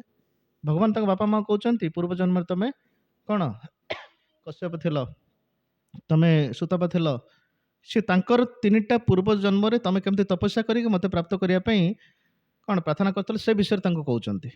ଆଉ ଯେତେବେଳେ ସେ ଆସିଛନ୍ତି ଚତୁର୍ଦ୍ଧା ବିଷ୍ଣୁଙ୍କ ରୂପରେ ସେ ଆସିଛନ୍ତି, ହଁ ନା ନାହିଁ? ତେଣୁକରି ଭଗବାନ ଜନ୍ମ ଲୌକିକ ନୁହଁ, ତାଙ୍କର ହେଲା ଦିବ୍ୟ। ଆଉ ତାଙ୍କର ଯେତେ କର୍ମ, ସେ କର୍ମକୁ ସବୁ ଯାକ ଦିବ୍ୟ କୁହାଯାଉଛି। ଭଗବାନ ନାରୀ କଲେ, ଭଗବାନ ଚୋରି କଲେ, ଭଗବାନ ଗାଳି କଲେ, ଭଗବାନ ଝଗଡ଼ା ଲଗେଇଲେ, ତାକୁ ବ୍ୟାସାସନରେ ବସିକି ଗାନ କରାଯାଉଛି। ସେଇଟାକୁ ଗାନ କରିକି ସାଧୁ ସନ୍ଥ ଯୁବକ ଅବସ୍ଥାରେ ସେମାନେ ପବିତ୍ର ହେଉଛନ୍ତି, ବ୍ରହ୍ମଚାରୀ ହେଉଛନ୍ତି, ସନ୍ନ୍ୟାସୀ ହେଉଛନ୍ତି। ଯଦି ରାସଲୀଳା ଗାନ କରିକି ଭଗବାନଙ୍କର ଯେଉଁ ଚିତ୍ରଣ ହେଉଛି ଭଗବାନ କୃଷ୍ଣଙ୍କର ଚରିତ୍ର ବୋଲି କିଛି ନାହିଁ, ତମେ କାହିଁ ତାଙ୍କୁ ପୂଜା କରୁଛ? ଯଦି ତାଙ୍କୁ ପୂଜା କରିକି କଳିଯୁଗର ଏଇ ସମୟରେ ଜଣେ ଯେତେବେଳେ ଯଦି ନିଜେ ଜଣେ ସନ୍ନ୍ୟାସୀ ହେଉଛି, ବ୍ରହ୍ମଚାରୀ ହେଇକି ତାଙ୍କ କଥା ପ୍ରଚାର କରୁଛି, ତାହେଲେ ତାଙ୍କ ବ୍ୟକ୍ତିତ୍ୱ ଶୁଦ୍ଧ ଅଛି, ତେଣୁକରି ତା ଶୁଦ୍ଧତା ଆମ ଭିତରେ ଆସୁଛି ନା। କିନ୍ତୁ ସେଇ କର୍ମକୁ ଯେତେବେଳେ ଅନୁକରଣ କରାଯାଉଛି, ହଁ ନା ନାଇଁ? ଚଳଚ୍ଚିତ୍ରରେ ହିରୋ ହିରୋଇନ ହେଇଗଲେ, ଏଇଟା ହେଇଗଲା, ସେଇଟା ହେଇଗଲା, ସେଇଟା କଳୁଷିତ କରିଦେଉଛି। ତେଣୁ ଭଗବାନଙ୍କର ଲୀଳାବିଳାସ ଆଉ କୌଣସି ବ୍ୟକ୍ତିତ୍ୱ, ସାଧାରଣ ସମାଜର କୌଣସି ବ୍ୟକ୍ତିତ୍ୱର କୌଣସି କାର୍ଯ୍ୟକୁ ଯେତେବେଳେ ଆମେ ଅନୁକରଣ କରିବା, ତା ତଫାତ୍ ହେବ। ଭଗବାନଙ୍କର ରାସଲୀଳା ଶ୍ରବଣ କଲେ ହୃଦୟରେ କାମ ରୋଗ ପ୍ରଶମିତ ହୁଏ, ଜଣକର ପାପ ପ୍ରବୃତ୍ତି କମିଯାଏ, ତାର ଦିବ୍ୟ ପ୍ରବୃତ୍ତି ଜାଗ୍ରତ ହୁଏ, ହଁ ନା ନାହିଁ? କିନ୍ତୁ ସଂସାର ଯେତେବେଳେ ଗୋଟେ ପୁଅ ଝିଅର କ'ଣ ତାଙ୍କର ଲଭ୍ ଆଫେୟାର, ପ୍ରେମ ଆଫେୟାର କୌଣସି ଚଳଚ୍ଚିତ୍ରରେ ଚିତ୍ରଣ ହେଉଛି, ସେଇଟା ଆମେ ଦେଖୁଛୁ, ଜଣକର କାମ ରୋଗ, ଜଣକର କାମ ପିପାସା ବଢ଼ୁଛି। ବିଷୟବସ୍ତୁ ଦିଟାକୁ ଦେଖିବ ସେମ୍, କିନ୍ତୁ ତାର ଇଫେକ୍ଟ, ତାର ଯେଉଁ ପ୍ରଭାବ ଅଲଗା ଅଲଗା ଅଛି। ଭଗବାନଙ୍କର ମହାଭାରତ ଯୁଦ୍ଧ ଯେତେବେଳେ ଆମେ ଘରେ ପାଠ ପଢୁଛୁ, ଗୀତା ପାଠ ପଢୁଛୁ, ଆମ ପରିବାରରେ ଏକତା ଆସୁଛି। କିନ୍ତୁ ଆମର ଗୋଟେ ଚିନ୍ତାଧାରା ଅଛି, ଘରେ ଯଦି ଗୀତା ରଖିବି, ମହାଭାରତ ରଖିବି, ଆମ ଘରେ କ'ଣ ମହାଭାରତ ହବ। ମହାଭାରତ ଶବ୍ଦଟା ମହାଭାରତ ଗ୍ରନ୍ଥର ପରିବାଚକ ଶବ୍ଦ, କିନ୍ତୁ ଆମର ଚାଲିଚଳନ ଏମିତି ହେଇଗଲାଣି, ତାଙ୍କ ଘରେ ମହାଭାରତ ହେଇଛି ମାନେ ଯୁଦ୍ଧ ହେଇଛି। ମହାଭାରତ ମାନେ ଝଗଡ଼ା। ମହାଭାରତ ମାନେ କ'ଣ ଝଗଡ଼ା କି? ମହାଭାରତର 1,00,000 ଶ୍ଲୋକ ବିଶିଷ୍ଟ ଗ୍ରନ୍ଥ ଅଛି, ତା ଭିତରୁ 700 ଶ୍ଲୋକ ଭଗବାନଙ୍କର ଉବାଚ ଅଛି। ଭୀଷ୍ମଙ୍କର କ'ଣ ସହସ୍ର ସ୍ତୁତି ଅଛି, ବିଷ୍ଣୁ ସହସ୍ର ନାମ ଭୀଷ୍ମଦେବ କହିଛନ୍ତି, ସେଇଟା ଅଛି। ଏଇଟା କେମିତି ଯୁଦ୍ଧ ହେଇଗଲା? ମହାଭାରତଟାକୁ ଆମେ ଯୁଦ୍ଧ ଶବ୍ଦ କେମିତି ପ୍ରୟୋଗ କରିଦେଉଛ? କାରଣ ତତ୍ତ୍ୱ ତ ଆମେ ନ ଜାଣିବା କାରଣରୁ ଏଇସବୁ କ'ଣ ମିସକନସେପସନ୍ ବା ମିସକନସେପସନ୍ ଓଡ଼ିଆରେ କ'ଣ କହନ୍ତି, ଭୁଲ ବୁଝାମଣା ଆମର ମସ୍ତିଷ୍କରେ ଆସିଯାଇଛି। ଗୀତା ରଖିଲେ ଘରେ ଝଗଡ଼ା ହେବ, ଭିନ୍ନ ହେଇଯିବା, କୌରବ ପାଣ୍ଡବ ଯେମିତି ଅଲଗା ହେଇଥିଲା, ଯୁଦ୍ଧ ହେଇଥିଲା, ଆମ ଘରେ ସେମିତି ହେବ ନା।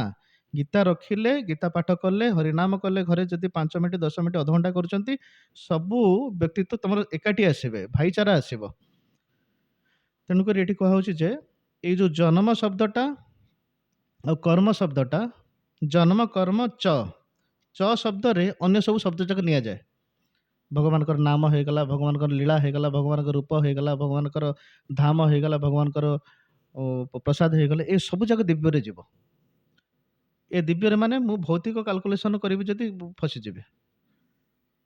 ସେଥିପାଇଁ ଏଇଟା କୁହାହେଉଛି ଭଗବାନଙ୍କର ଜନ୍ମ ଆଉ କର୍ମ। ତାପରେ ନାମ ରୂପ ଗୁଣ ଦୋଷ।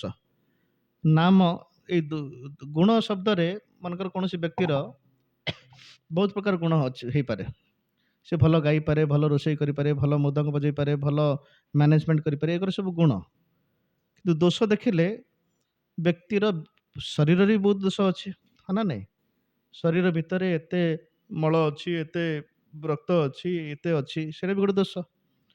ପୁଣି ମନରେ ଯଦି ଆମେ ଦୋଷ ଦେଖିବା, ସେ ଭଲ ଭକ୍ତ କିନ୍ତୁ ବେଳେବେଳେ ରାଗିଯାଏ, ବେଳେବେଳେ ତାକୁ ଯଦି ସେବା ଦିଆଯିବ, ସେବା କରିବ, ଚିଡ଼ଚିଡ଼ ହେଇଯିବ, ମନରେ ବି ଦୋଷ ରହୁଛି। ତେଣୁକରି ଭଗବାନଙ୍କର ଏଇ ଗୁଣ ଦୋଷ ତାଙ୍କ ପାଖରେ ନାହିଁ। ଯଦି ବି ତତ୍କାଳିକ ଦେଖାଯାଏ ଭଗବାନ କୌଣସି ଲୀଳା ବିଳାସରେ ଭଗବାନ କ୍ରୋଧ ପ୍ରକାଶ କରୁଛନ୍ତି, ଏଇଟା କରୁଛନ୍ତି, କିନ୍ତୁ ଆମେ ଯଦି ତତ୍ତ୍ୱ ତ ନ ଜାଣିବା କ'ଣ ପାଇଁ ସେ କ'ଣ କରୁଛନ୍ତି, ସେଇଟାକୁ ଯଦି ମୋର ପ୍ରଶ୍ନ ଉତ୍ତରରେ ମୁଁ ତାର ସନ୍ଦେହଟା ମୋ ନିଜର ଦୂରଭୀତ ନ କଲି, ତାହେଲେ ଅନ୍ୟ ସମ୍ପ୍ରଦାୟର ଲୋକମାନେ, ଅନ୍ୟ ଧର୍ମର ଲୋକମାନେ ସେ କହିବେ। ଉଦାହରଣ ସ୍ୱରୂପ ଭଗବାନ ରାମଜୀ ଯେତେବେଳେ ବନବାସ ଯାଇଥିଲେ, ସେତେବେଳେ ସୀତାହରଣ ହେଇଛି। ସୀତାହରଣ ହେଲା ପରେ ଭଗବାନ ରାମ ଏମିତି ବିଳାପ କରୁଛନ୍ତି, ମାନେ ଏବେକା ସମୟରେ କାର ସ୍ତ୍ରୀ ଯଦି ଘର ଛାଡ଼ି ଗଲା ପରେ କିଡନାପ ହେଇଗଲେ, ସେ ଏମିତି କ'ଣ ଗୋଟେ ସ୍ତ୍ରୟିଣୀ ଭଳି, ଗୋଟେ ସ୍ତ୍ରୀ ଲମ୍ପଟ ଭଳି ଏମିତି କାନ୍ଦିବ ନାହିଁ। ଗଛକୁ ଧରୁଛନ୍ତି, ପତ୍ରକୁ ଧରୁଛନ୍ତି, ଯୋଉଠି ସ୍ନାନ କରୁଥିଲେ ସେ ପଥର ଉପରେ ଯାଉଛନ୍ତି, ମୋ ସୀତାକୁ ଦେଖିଛ କି, ମୋତେ ଏଇଟା ଦେଖିଛ କି, ମାନେ ସେ ତାଙ୍କର ଏଇ ଲୀଳାକୁ ଦେଖିକି ପାର୍ବତୀ, ଯେ ମାୟା ଜଗତର ଇନଚାର୍ଜ, ସିଏ ବି ଡାଉଟରେ ପଡ଼ିଯାଉଛନ୍ତି।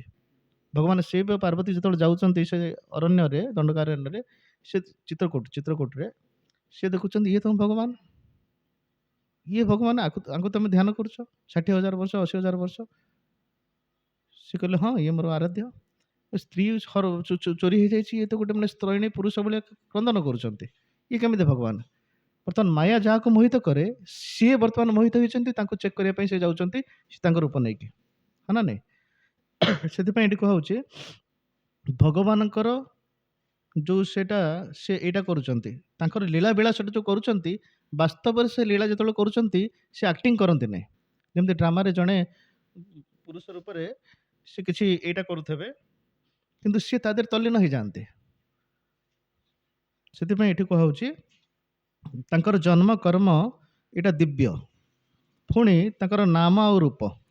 ଏବେ କୌଣସି ବ୍ୟକ୍ତିତ୍ୱର ଆମେ ଏଠି ଯଦି ଦେଖିବା, ତାଙ୍କର ନାଁ ଯଦି ଦେଖିବ, ଗୋଟେ ବ୍ୟକ୍ତିତ୍ୱକୁ ଅଫିସରେ ତାଙ୍କୁ କିଛି ତାଙ୍କର ପୋଜିସନ୍ ଅଛି, ଇଏ ହେଲା ଆସିଷ୍ଟାଣ୍ଟ ଇଞ୍ଜିନିୟର, ସିଏ କାହାର ବାପା ହେଇଥିବ, ହଁ ନା, କାହାର ଭାଇ ହେଇଥିବ, କାହାର ସ୍ୱାମୀ ହେଇଥିବ, ତା ନାଁ ଡାକ ନାଁ ଥିବ, ଅଫିସିଆଲ ନାଁ ଥିବ, ହେଇ 15-20ଟା ନାଁ ଥିବ, ହଁ ନା, କାହାର ସ୍ୱାମୀ, କାହାର ଶ୍ୱଶୁର, କାହାର ଦିଅର, ଏମିତି ହେଇଥିବ। କିନ୍ତୁ ଭଗବାନଙ୍କର ଅନନ୍ତ ନାଁ, ଅନନ୍ତ ଦେବ, ଅନନ୍ତ କାଳ ପର୍ଯ୍ୟନ୍ତ, ଅନନ୍ତ ଫଣାରେ ଭଗବାନଙ୍କର ନାମ ଗୁଣ ଲୀଳାକୁ ବର୍ଣ୍ଣନା କରୁଛନ୍ତି, ଏପର୍ଯ୍ୟନ୍ତ ସରିନାହିଁ। ଯଦି ସରିବ ସିଏ ଟିକେ ଫଣାଟା ତଳକୁ ରଖି ଏଇ ଯୋଉ ଯେତେ ବ୍ରହ୍ମାଣ୍ଡ ଅଛି ତଳକୁ ରଖିବେ। ତାର ବି ଗୋଟେ ଉପାଖ୍ୟାନ ଅଛି, ମାନେ ତାଙ୍କୁ ଏଇ ବ୍ରହ୍ମାଣ୍ଡକୁ ରଖିକି ତାଙ୍କର ଫଣା ଉପରେ ସମସ୍ତେ ସ୍ଥିର ହେଇକି ଅଛନ୍ତି। କୋଉ ପର୍ଯ୍ୟନ୍ତ ସେ ରଖିବେ ବ୍ରହ୍ମାଣ୍ଡକୁ? ଯୋଉ ପର୍ଯ୍ୟନ୍ତ ତାଙ୍କ ମୁଖରେ ଭଗବାନଙ୍କର ଗୁଣଗାନ ସମାପ୍ତ ନ କରୁଛନ୍ତି ସେ ପର୍ଯ୍ୟନ୍ତ ଧରିବେ। ଏପର୍ଯ୍ୟନ୍ତ ବି ସମାପ୍ତ ହେଇନାହିଁ। କାରଣ ଭଗବାନଙ୍କର ଲୀଳାବିଳାସ ସମୁଦ୍ରର ଢେଉ ଭଳି ଏଟା ଗଣା ଯାଇଛି। ଯେମିତି 6ଟା ଅବତାର ବିଷୟରେ ଆମେ କହିଲୁ, ପୁରୁଷ ଅବତାର, ଗୁଣ ଅବତାର, ଲୀଳା ଅବତାର, ଯୋଗ ଅବତାର, ସତ୍ୟାବେଶ ଅବତାର, ଆଉ ଗୋଟେ ହେଲା ମନ୍ୱନ୍ତର ଅବତାର। ଏ ପ୍ରତ୍ୟେକ ଅବତାର କଣ ମାନେ ବ୍ରହ୍ମାଙ୍କର ପ୍ରତ୍ୟେକ ଦିନରେ ଏଇଟା ବାରମ୍ବାର ବାରମ୍ବାର ହଉଛି, ହଁ ନା ନାଇଁ? ତେଣୁକରି ଏଇ ଅବତାରର ଯେତେବେଳେ ଆମେ ଗଣିବା ଏଇ ଅବତାରରେ କଣ କଲେ, ଏଇଟା କଣ କଲେ, ଏଇଟା ସମାପ୍ତ ହବ ନାହିଁ। ତେଣୁକରି ଭଗବାନଙ୍କର ନାମ ବି ତାଙ୍କର ଗୁଣ ଅନୁସାରେ, ତାଙ୍କ କାର୍ଯ୍ୟ ଅନୁସାରେ ପରିବର୍ତ୍ତନ ହଉଛି। ମନେକର ଭଗବାନଙ୍କର ଜନ୍ମ ହେଲେ ଦେବକୀଙ୍କ ଠାରୁ, ତାଙ୍କ ନାଁ ହେଲା ଦେବକୀସୁତ, ନନ୍ଦନନ୍ଦନ, ଯଶୋଦାନନ୍ଦନ। ଯେକୌଣସି କାର୍ଯ୍ୟ କଲେ, ଯଦି ଯୁଦ୍ଧରୁ ସେ ଯୁଦ୍ଧ ପଳାୟନ କରୁଛନ୍ତି ତାଙ୍କ ନାଁ ହେଲା ରଣଛୋଡ଼ ରାୟ। 18 ଦିନ ପର୍ଯ୍ୟନ୍ତ ସିଏ କଣ ଘୋଡ଼ା ଗାଡ଼ି ରଥ ଚଳେଇଛନ୍ତି, ତାଙ୍କ ନାଁ ହେଇଗଲା ପାର୍ଥସାରଥୀ। ତେଣୁକରି ପ୍ରତ୍ୟେକ କାର୍ଯ୍ୟ ସହିତ, ପ୍ରତ୍ୟେକ ଲୀଳାବିଳାସ ସହିତ ତାଙ୍କର ନାଁ ଜଡ଼ିତ ହେଇକି ଅଛି। ତେଣୁକରି ତାଙ୍କ ନାଁ ହେଲା ଅନନ୍ତ। ତାପରେ ଏଠି କହୁଛନ୍ତି ତଥାପି ଲୋକ ଅପ୍ୟାୟ ସମ୍ଭବାୟ ଯ ସ୍ୱମାୟୟା ତାନ୍ୟ ଅନୁକୂଳା ରୁଚ୍ଛତି। ରୁଚ୍ଛତି ଶବ୍ଦ ଏଠି କହୁଛି ସ୍ୱୀକାର କରନ୍ତି। ଶ୍ରୀଧର ସ୍ୱାମୀ ଏଇଟା କହୁଛନ୍ତି ସ୍ୱୀକରତି, ସ୍ୱୀକାର କରିବା, ଗ୍ରହଣ କରିବା, ଏ ଦୁଇଟା ଅଲଗା ଶବ୍ଦ। ଭଗବାନ ଜବରଦସ୍ତ ଏଇଟା କରିନାହାନ୍ତି, ସେ ନିଜେ ସ୍ୱୀକାର କରି ନିଜ ଇଚ୍ଛାରେ ବଦ୍ଧଜୀବମାନଙ୍କୁ ଗୋଟେ ସୁଯୋଗ ଦଉଛନ୍ତି, ସେମାନେ କେମିତି ତତ୍ତ୍ୱ ଜାଣିକି ମୋ ପାଖକୁ ଆସିବେ। ପୁଣି ଏଠି କୁହାହଉଛି, ଏଇଟା 8 ନମ୍ବର ଶ୍ଲୋକ। ତାପରେ ଆସିଲା ତସ୍ମୈ ନମ ପରେଶାୟ ବ୍ରହ୍ମଣେ ଅନନ୍ତ ଶକ୍ତये ଅରୂପାୟ ଉରୁରୂପାୟ ନମ ଆଶ୍ଚର୍ଯ୍ୟ କର୍ମଣେ। ପୁଣି ତାଙ୍କୁ ନମସ୍କାର କରୁଛନ୍ତି। ଏ ନମସ୍କାର ଶବ୍ଦ ପ୍ରତ୍ୟେକ ଶବ୍ଦରେ ଲାଗିବ। ତାଙ୍କର ଯୋଉ ବିଶେଷଣରେ, ଯୋଉ ବିଭୂତ୍ୱରେ ବା ଯୋଉ ଗୁଣକୁ ସ୍ମରଣ କରିକି ଗଜେନ୍ଦ୍ର ପ୍ରାର୍ଥନା କରୁଛନ୍ତି, ଏ ନମସ୍କାର ସବୁ ଶବ୍ଦରେ ଲାଗିବ। ତସ୍ମୈ, ସେ ପରମ ପୁରୁଷ, ସେ ଭଗବାନ, ସେ କୃଷ୍ଣଙ୍କୁ ମୁଁ ନମସ୍କାର କରୁଛି। ନମ ପରେଶାୟ, ନମ ବ୍ରହ୍ମଣେ, ନମ ଅନନ୍ତ ଶକ୍ତୟେ, ନମ ଅରୂପାୟ, ନମ ଉରୁରୂପାୟ, ନମ ଆଶ୍ଚର୍ଯ୍ୟ କର୍ମଣେ। ପ୍ରତ୍ୟେକ ଶବ୍ଦରେ ଏ ନମସ୍କାର ଲାଗିବ। ତେଣୁକରି ତସ୍ମୈ ନମ ପର ଈଶାୟ, ପର ମାନେ ଶ୍ରେଷ୍ଠ। ଆମେ ଜାଣିଛୁ ଦେବତା ମାନେ ହେଇଗଲେ କଣ, ଗୁଣ ଅବତାରରେ ଅଛନ୍ତି ବ୍ରହ୍ମା, ବିଷ୍ଣୁ, ମହେଶ୍ୱର। ଏମାନେ ବଡ଼ ବଡ଼ ଦେବତା ଅଛନ୍ତି, ସେମାନେ ପରମେଶ।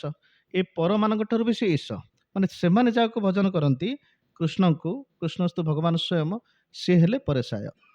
କାରଣ ଏଇ ଯେତେବେଳେ ପ୍ରାର୍ଥନା କରିସାରିବେ 29 ନମ୍ବର ଶ୍ଲୋକ ପର୍ଯ୍ୟନ୍ତ, ଯୋଉ ପର୍ବତ ବା ପୁଷ୍କରିଣୀରେ ଏ ଲୀଳା ହଉଛି, ଏଟା କ୍ଷୀରସାଗରରେ ହଉଛି, ଏ ମର୍ତ୍ତ୍ୟମଣ୍ଡଳରେ ନୁହଁ। ଆଉ ସେଠି ସେଇ ପର୍ବତରେ, ସେଇ ଗୁମ୍ଫାରେ, ସେଇ ପୁଷ୍କରିଣୀରେ ସ୍ନାନ କରିବା ପାଇଁ, ଏଇଟା କଣ ବରୁଣ ଦେବ ସେଟା ସ୍ନାନ କରିଛନ୍ତି, ରଚନା କରିଛନ୍ତି। ସେଠି ବର୍ଣ୍ଣନା ଅଛି, ପୂର୍ବରୁ ବର୍ଣ୍ଣନା ହେଇଥିଲା। ଯକ୍ଷ ହେଇଗଲେ, କିନ୍ନର ହେଇଗଲେ, ଗନ୍ଧର୍ବ ହେଇଗଲେ, ଅପ୍ସରା ହେଇଗଲେ, ସେମାନେ ସବୁ ପିକନିକ୍ କରିବା ପାଇଁ ଆସନ୍ତି ସେଠିକି, ହଁ ନା ନାଇଁ, ଲୀଳାବିଳାସ କରିବା ପାଇଁ ଆସନ୍ତି। କିନ୍ତୁ ସେଠିକି ଯେତେବେଳେ ଲୀଳାବିଳାସ କରିବା ଆସୁଛନ୍ତି, ଯଦି ଏଇ ଯୁଦ୍ଧଟା ଯେତେବେଳେ ହଉଛି, ଦେବତା ମାନେ ବି ଦେଖୁଛନ୍ତି ମୋତେ ପ୍ରାର୍ଥନା କଲେ ମୁଁ ସାଙ୍ଗେ ସାଙ୍ଗେ ଯାଇକି ଉଦ୍ଧାର କରିବି। କିନ୍ତୁ ଏଇ ପ୍ରାର୍ଥନାର ଯୋଉ ଶବ୍ଦ ଆସୁଛି, ସିଏ କହୁଛି ମୋତେ ଡାକୁନି। ସେ ପରେଶାୟ କହିଲାଣି, ମାନେ ମୁଁ ତ ପରେଶ ନୁହଁ, ମୋ ଉପରେ ତ ଭଗବାନ ବି ଅଛନ୍ତି। ସେମାନେ ଛକାପଞ୍ଜା ହଉଛନ୍ତି। ବ୍ରହ୍ମା କହୁଛନ୍ତି ନା, ମୁଁ ଯାଇକି ନହେଲେ ହେଲ୍ପ କରିବି। ସେ ବି ଚିନ୍ତା କରୁଛନ୍ତି ମୁଁ ବି ତାଙ୍କୁ ଯାଇକି କିଛି କଣ ସାହାଯ୍ୟ କରିବି। କିନ୍ତୁ ଏ ପ୍ରାର୍ଥନାର ଯୋଉ ଶବ୍ଦ ଆସୁଛି, ସେ ନିଜେ ଛକାପଞ୍ଜା ନାହିଁ, ଆମକୁ ଡାକୁନାହାନ୍ତି, ଏ ପ୍ରାର୍ଥନା ଆମ ପାଇଁ ନୁହଁ। ତେଣୁକରି ଏ ସମ୍ପୂର୍ଣ୍ଣ ପ୍ରାର୍ଥନା ହେଲା ପରେ ଭଗବାନ ଯେତେବେଳେ ଗରୁଡ଼ ବାହନରେ ଆସୁଛନ୍ତି, ପୁରା ତୀବ୍ରରେ ଆସୁଛନ୍ତି। ଏତେ ତୀବ୍ରରେ ଆସୁଛନ୍ତି ଯେ ମାନେ ସେ ଗରୁଡ଼ ଭଗବାନଙ୍କୁ ମନ ବେଗରେ ନିଅନ୍ତି, କିନ୍ତୁ ଗରୁଡ଼ ଯାଉନାହିଁ ବୋଲି ଭଗବାନ ତାକୁ ଧରିକି ତାକୁ ନେଇକି ଯାଉଛନ୍ତି। ତେଣୁକୁ ଏଠି କୁହାହଉଛି ଯେ ଏ ପର ଈଶାୟ ଶବ୍ଦର ଅର୍ଥ ହେଲା, ଆମର ଏ ସଂସାରଟାକୁ ଚଲେଇବା ପାଇଁ ଯୋଉ ଦେବତା ଅଛନ୍ତି, ମହାଦେବ ହେଇଗଲେ, ବିଷ୍ଣୁ ହେଇଗଲେ, ବ୍ରହ୍ମା ହେଇଗଲେ, ଏମାନଙ୍କୁ ପର କୁହାଯାଏ। ତାଙ୍କର ଈଶ, ତାଙ୍କର ଯେ ନିୟନ୍ତ୍ରଣ କର୍ତ୍ତା, ଯାହା ଯୋଜନାରେ ଏମାନେ କାର୍ଯ୍ୟ କରନ୍ତି, ଏମାନେ ଗୁଣ ଅବତାର ନା। ତେଣୁକରି ତାଙ୍କୁ ମୁଁ ପ୍ରଣାମ କରୁଛି। ତାପରେ ଏଠି କୁହାହଉଛି, ପୁଣି କହୁଛନ୍ତି ବ୍ରହ୍ମଣେ। ଏଠି ବ୍ରହ୍ମଣ ଶବ୍ଦରେ ଭୌତିକ ଜଗତରେ ଦିଟା ଶବ୍ଦ ପ୍ରୟୋଗ ହଉଛି, ଗୋଟେ ହେଲା ମାୟା, ଗୋଟେ ହେଲା ବ୍ରହ୍ମଣ, ବ୍ରହ୍ମ।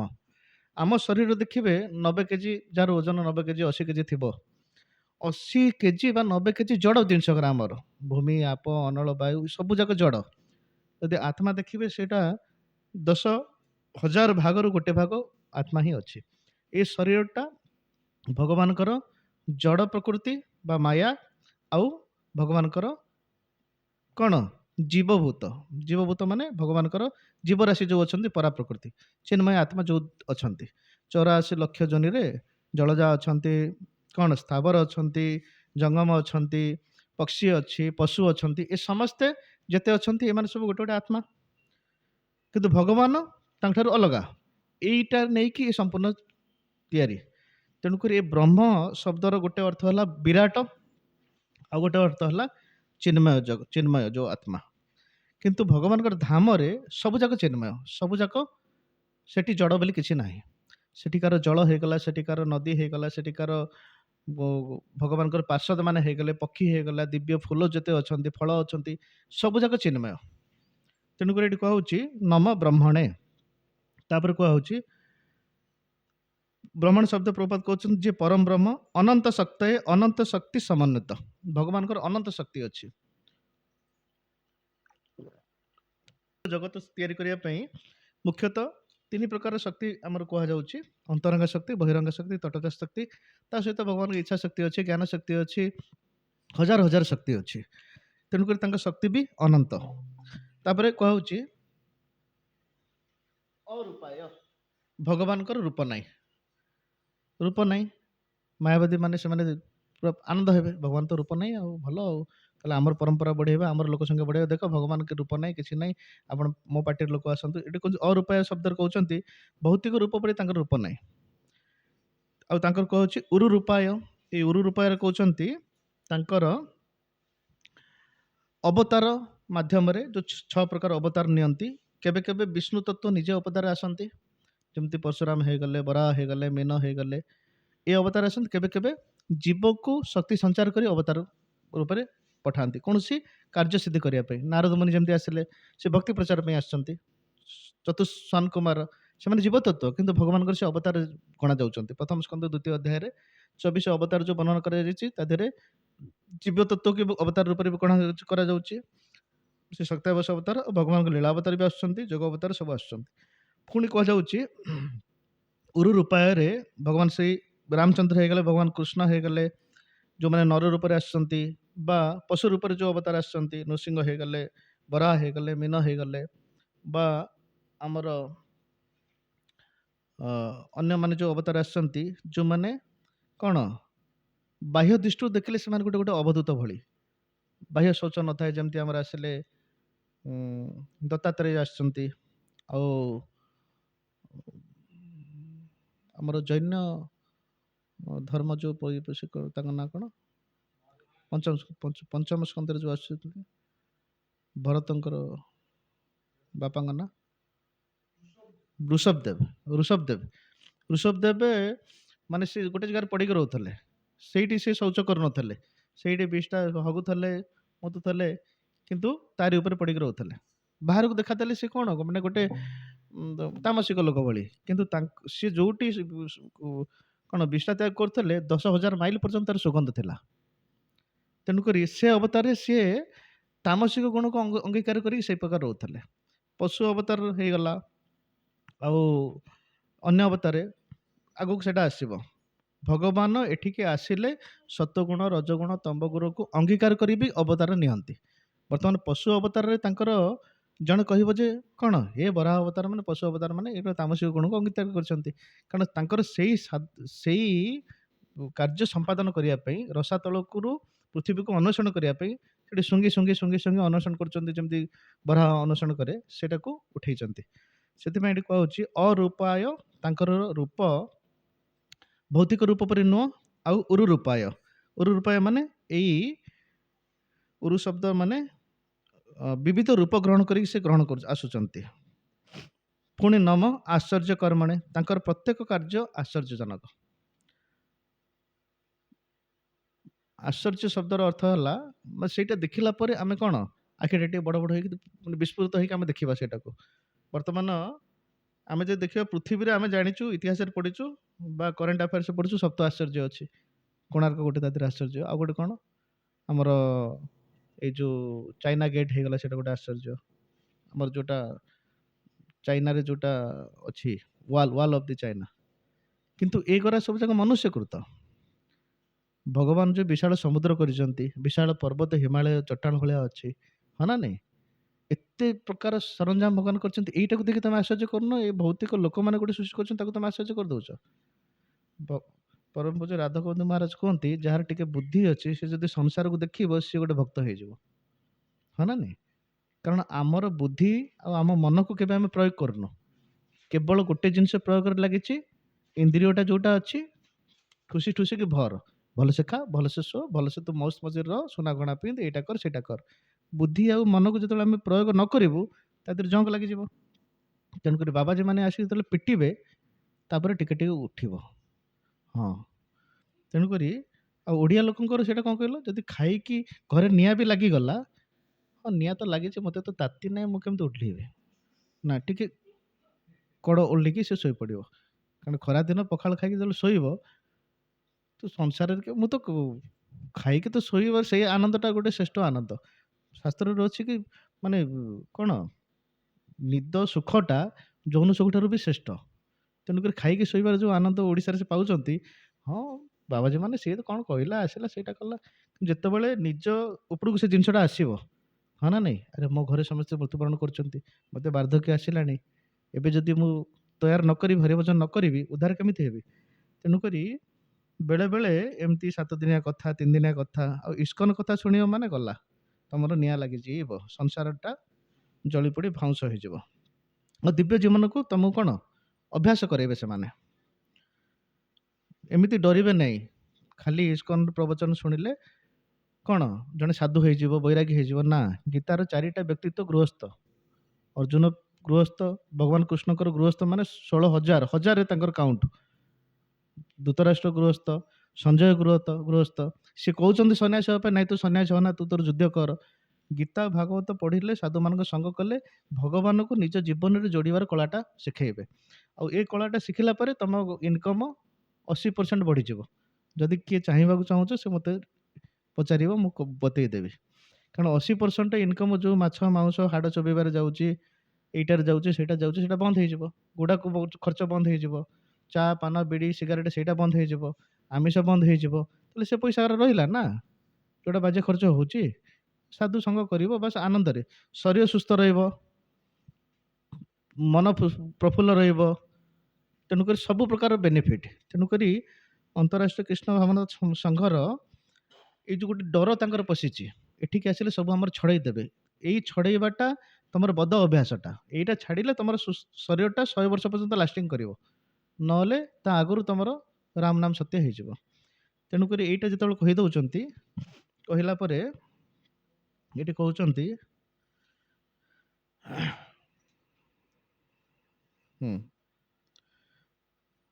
ତେଣୁକରି ଭଗବାନଙ୍କର ଏଇ ଯେଉଁ ଜନ୍ମ ଆଉ କର୍ମ ଅଛି, ଏଇଟାକୁ ଦିବ୍ୟ କୁହାଯାଉଛି। ଏଇ ଦିବ୍ୟ ଜନ୍ମ କର୍ମକୁ ଜଣେ ଯଦି ଜାଣୁଛି ତତ୍ତ୍ୱତଃ, ତ୍ୟକ୍ତ୍ୱା ଦେହଂ ପୁନର୍ଜନ୍ମଂ ନଇତି ମାମେତି ସ ଅର୍ଜୁନ, ସିଏ ଶରୀର ଛାଡ଼ିଲା ପରେ ତାର ପୁନର୍ଜନ୍ମ ହେବନି, ଏଇଟା ଗ୍ୟାରେଣ୍ଟେଡ୍। ଆଉ ଗୀତାର କୌଣସି ଶ୍ଲୋକ ଏପର୍ଯ୍ୟନ୍ତ କେହି ଆଚାର୍ଯ୍ୟ ବା କୌଣସି ସାଇଣ୍ଟିଷ୍ଟ ବା କୌଣସି ପଲିଟିକାଲ ଲିଡର ଆସିକି କହିଛନ୍ତି ନାଇଁ ନାଇଁ ଭଗବାନ ଟିକେ ଏଇଟା ଭୁଲରେ କହିଦେଇଛନ୍ତି ଅର୍ଜୁନକୁ, ତାଙ୍କର ଟିକେ ସ୍ତ୍ରୀ ସ୍ମରଣ ଆସିଛି, ଏଇଟା ଟିକେ ଭୁଲ ହେଇଯାଇଛି, ଏଡିଟ୍ କରିଦେବା ନା। ଆଉ ଏଇ ସବୁ ଯେଉଁ ଶ୍ଲୋକ ଗୁରା, ଏଇଟା ଅପୌରୁଷେୟ। ପ୍ରତ୍ୟେକ ସ୍ଥାନ, ପ୍ରତ୍ୟେକ କାଳ, ପ୍ରତ୍ୟେକ ସମୟରେ ଏଇଟା କାମ କରେ, କାଟୁ କରେ। ନାଇଁ ଆଧୁନିକ ଯୁଗ ଚାଲିଛି, ଏଇଟା କାମ କରୁନାହିଁ ନା। ଏବେ ବି ଲୋକ ବୁଢ଼ା ହେଉଛନ୍ତି, ଜନ୍ମ ହେଉଛନ୍ତି, ମରୁଛନ୍ତି, ରୋଗ ବୈରାଗ ଆସୁଛି। ଆଧୁନିକ ନାଁରେ ବିଲେଇ ଯେମିତି କ'ଣ କେହି ମୋତେ ଦେଖୁନାହାନ୍ତି ଆଖି ବୁନ୍ଦିକି କ୍ଷୀର ପିଇବ, ସେମିତି କଲେ ହେବ ନାହିଁ। ତମକୁ ସମସ୍ୟାଟା ଆସିବ, ଏ ସମସ୍ୟାଟାକୁ ସମ୍ମୁଖୀନ ହେବାର ପନ୍ଥାଟା ସାଧୁସନ୍ଥମାନେ ନିର୍ଣ୍ଣୟ କରି ରଖିଛନ୍ତି। ବର୍ତ୍ତମାନ ତମର କାମ ହେଲା ଆମେ କେମିତି ସାଧୁସଙ୍ଗ କରିକି ଏଇ ଜିନିଷଟାର କାର୍ଯ୍ୟକାରିତା ଆମେ କରିବା। ଆଉ ଏଇଟାର ଚିରାଚରିତ ପ୍ରଥାରେ ଆମର କ'ଣ, ଭାଗବତ ଟୁଙ୍ଗିରେ ବୋଉମାନେ ଯେତେବେଳେ ଆସୁଥିଲେ ଏଇଟା କରୁଥିଲେ, ଗୀତା ଭାଗବତ ଆଣୁଥିଲେ, ସେଇଟା ପଢ଼ୁଥିଲେ। ନହେଲେ ଏଇଟା ଯଦି ପ୍ରଥା ନଥାନ୍ତା, କୌଣସି ବୁଢ଼ାବୁଢ଼ୀ ଯେତେବେଳେ ଶରୀର ଛାଡ଼ୁଛନ୍ତି ତାଙ୍କୁ କୁହାଯାଉଛି ଏ ଏକାଦଶ ସ୍କନ୍ଧ ଟିକେ ବୋଉ କହୁନୁ ପଢ଼ିବା ପାଇଁ। କାରଣ ଜୀବ ଛାଡ଼ିବା ପାଇଁ ବି ଭାଗବତ ଦରକାର, ନହେଲେ ଯଦି ପାପ ପୂର୍ବରୁ କରିଥିବ ତା ଜୀବ ବି ଛାଡ଼ିବନି। ସେଥିପାଇଁ ଏଠି କୁହାହେଉଛି ଯେ ଏଇ ଗୀତା ଭାଗବତ ଏଇଟା ହେଲା କମ୍ପଲସରୀ ଜିନିଷ। ଯଦି ଏଇଟା ନ ପଢ଼ିବ ତାହେଲେ ଏ କଳିର ପ୍ରଭାବରୁ ଆମକୁ ରଖି ହବନି।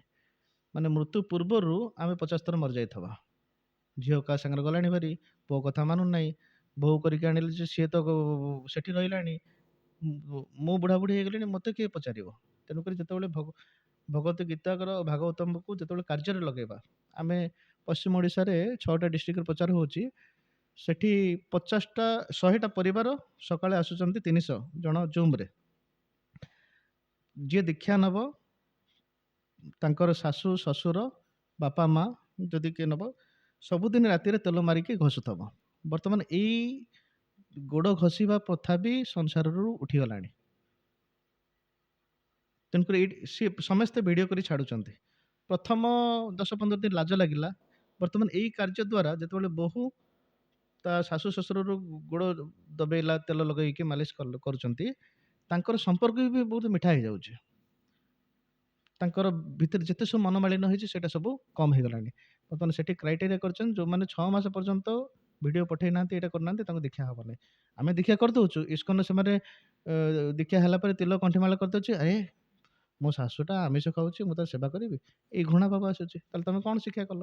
ଆଗେ ତମକୁ ପ୍ରଭୁପାଦଙ୍କର ଶିକ୍ଷାରେ, ପ୍ରତ୍ୟେକ ବହି ଯେତେବେଳେ ପଢ଼ୁଛନ୍ତି ପ୍ରଭୁପାଦଙ୍କର ଶିକ୍ଷା ଦିଆହେଉଛି, ଆମକୁ ପଶୁ ସ୍ତରରୁ ପ୍ରଭୁପାଦ ଉଠାଉଛନ୍ତି, ମନୁଷ୍ୟ ସ୍ତରକୁ ଆଣୁଛନ୍ତି। ମନୁଷ୍ୟ ସ୍ତରରୁ ଦେବତାମାନଙ୍କର ଗୁଣ କେମିତି ସଞ୍ଚାରିତ ହେବ ସେଇଟା ଶିଖାଉଛନ୍ତି। ତାପରେ ଭଗବାନଙ୍କ ପାର୍ଷଦ ହେବା, ଭଗବାନ ଗୋଲକ ବୃନ୍ଦାବନ ଯିବା, ବୈଷ୍ଣବ ହେବା, ସେଇଟା 4 ନମ୍ବର ସ୍ତର।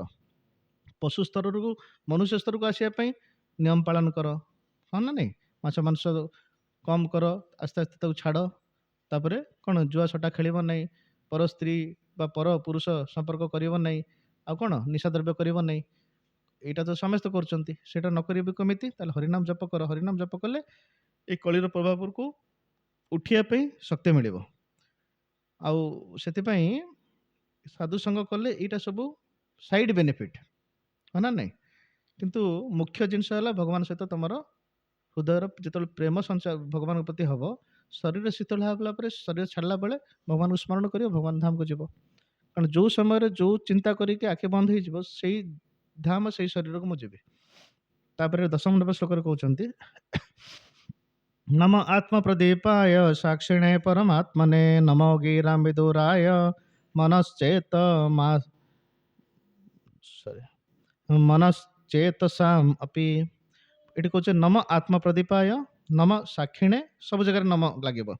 ନମ ପରମାତ୍ମନେ, ନମ ଗିରାମ୍ ବିଦୁରାୟ ମନଶ୍ଚେତସାମ୍ अपि। ଏଠି କହୁছে ନମ ଆତ୍ମପ୍ରଦୀପାୟ।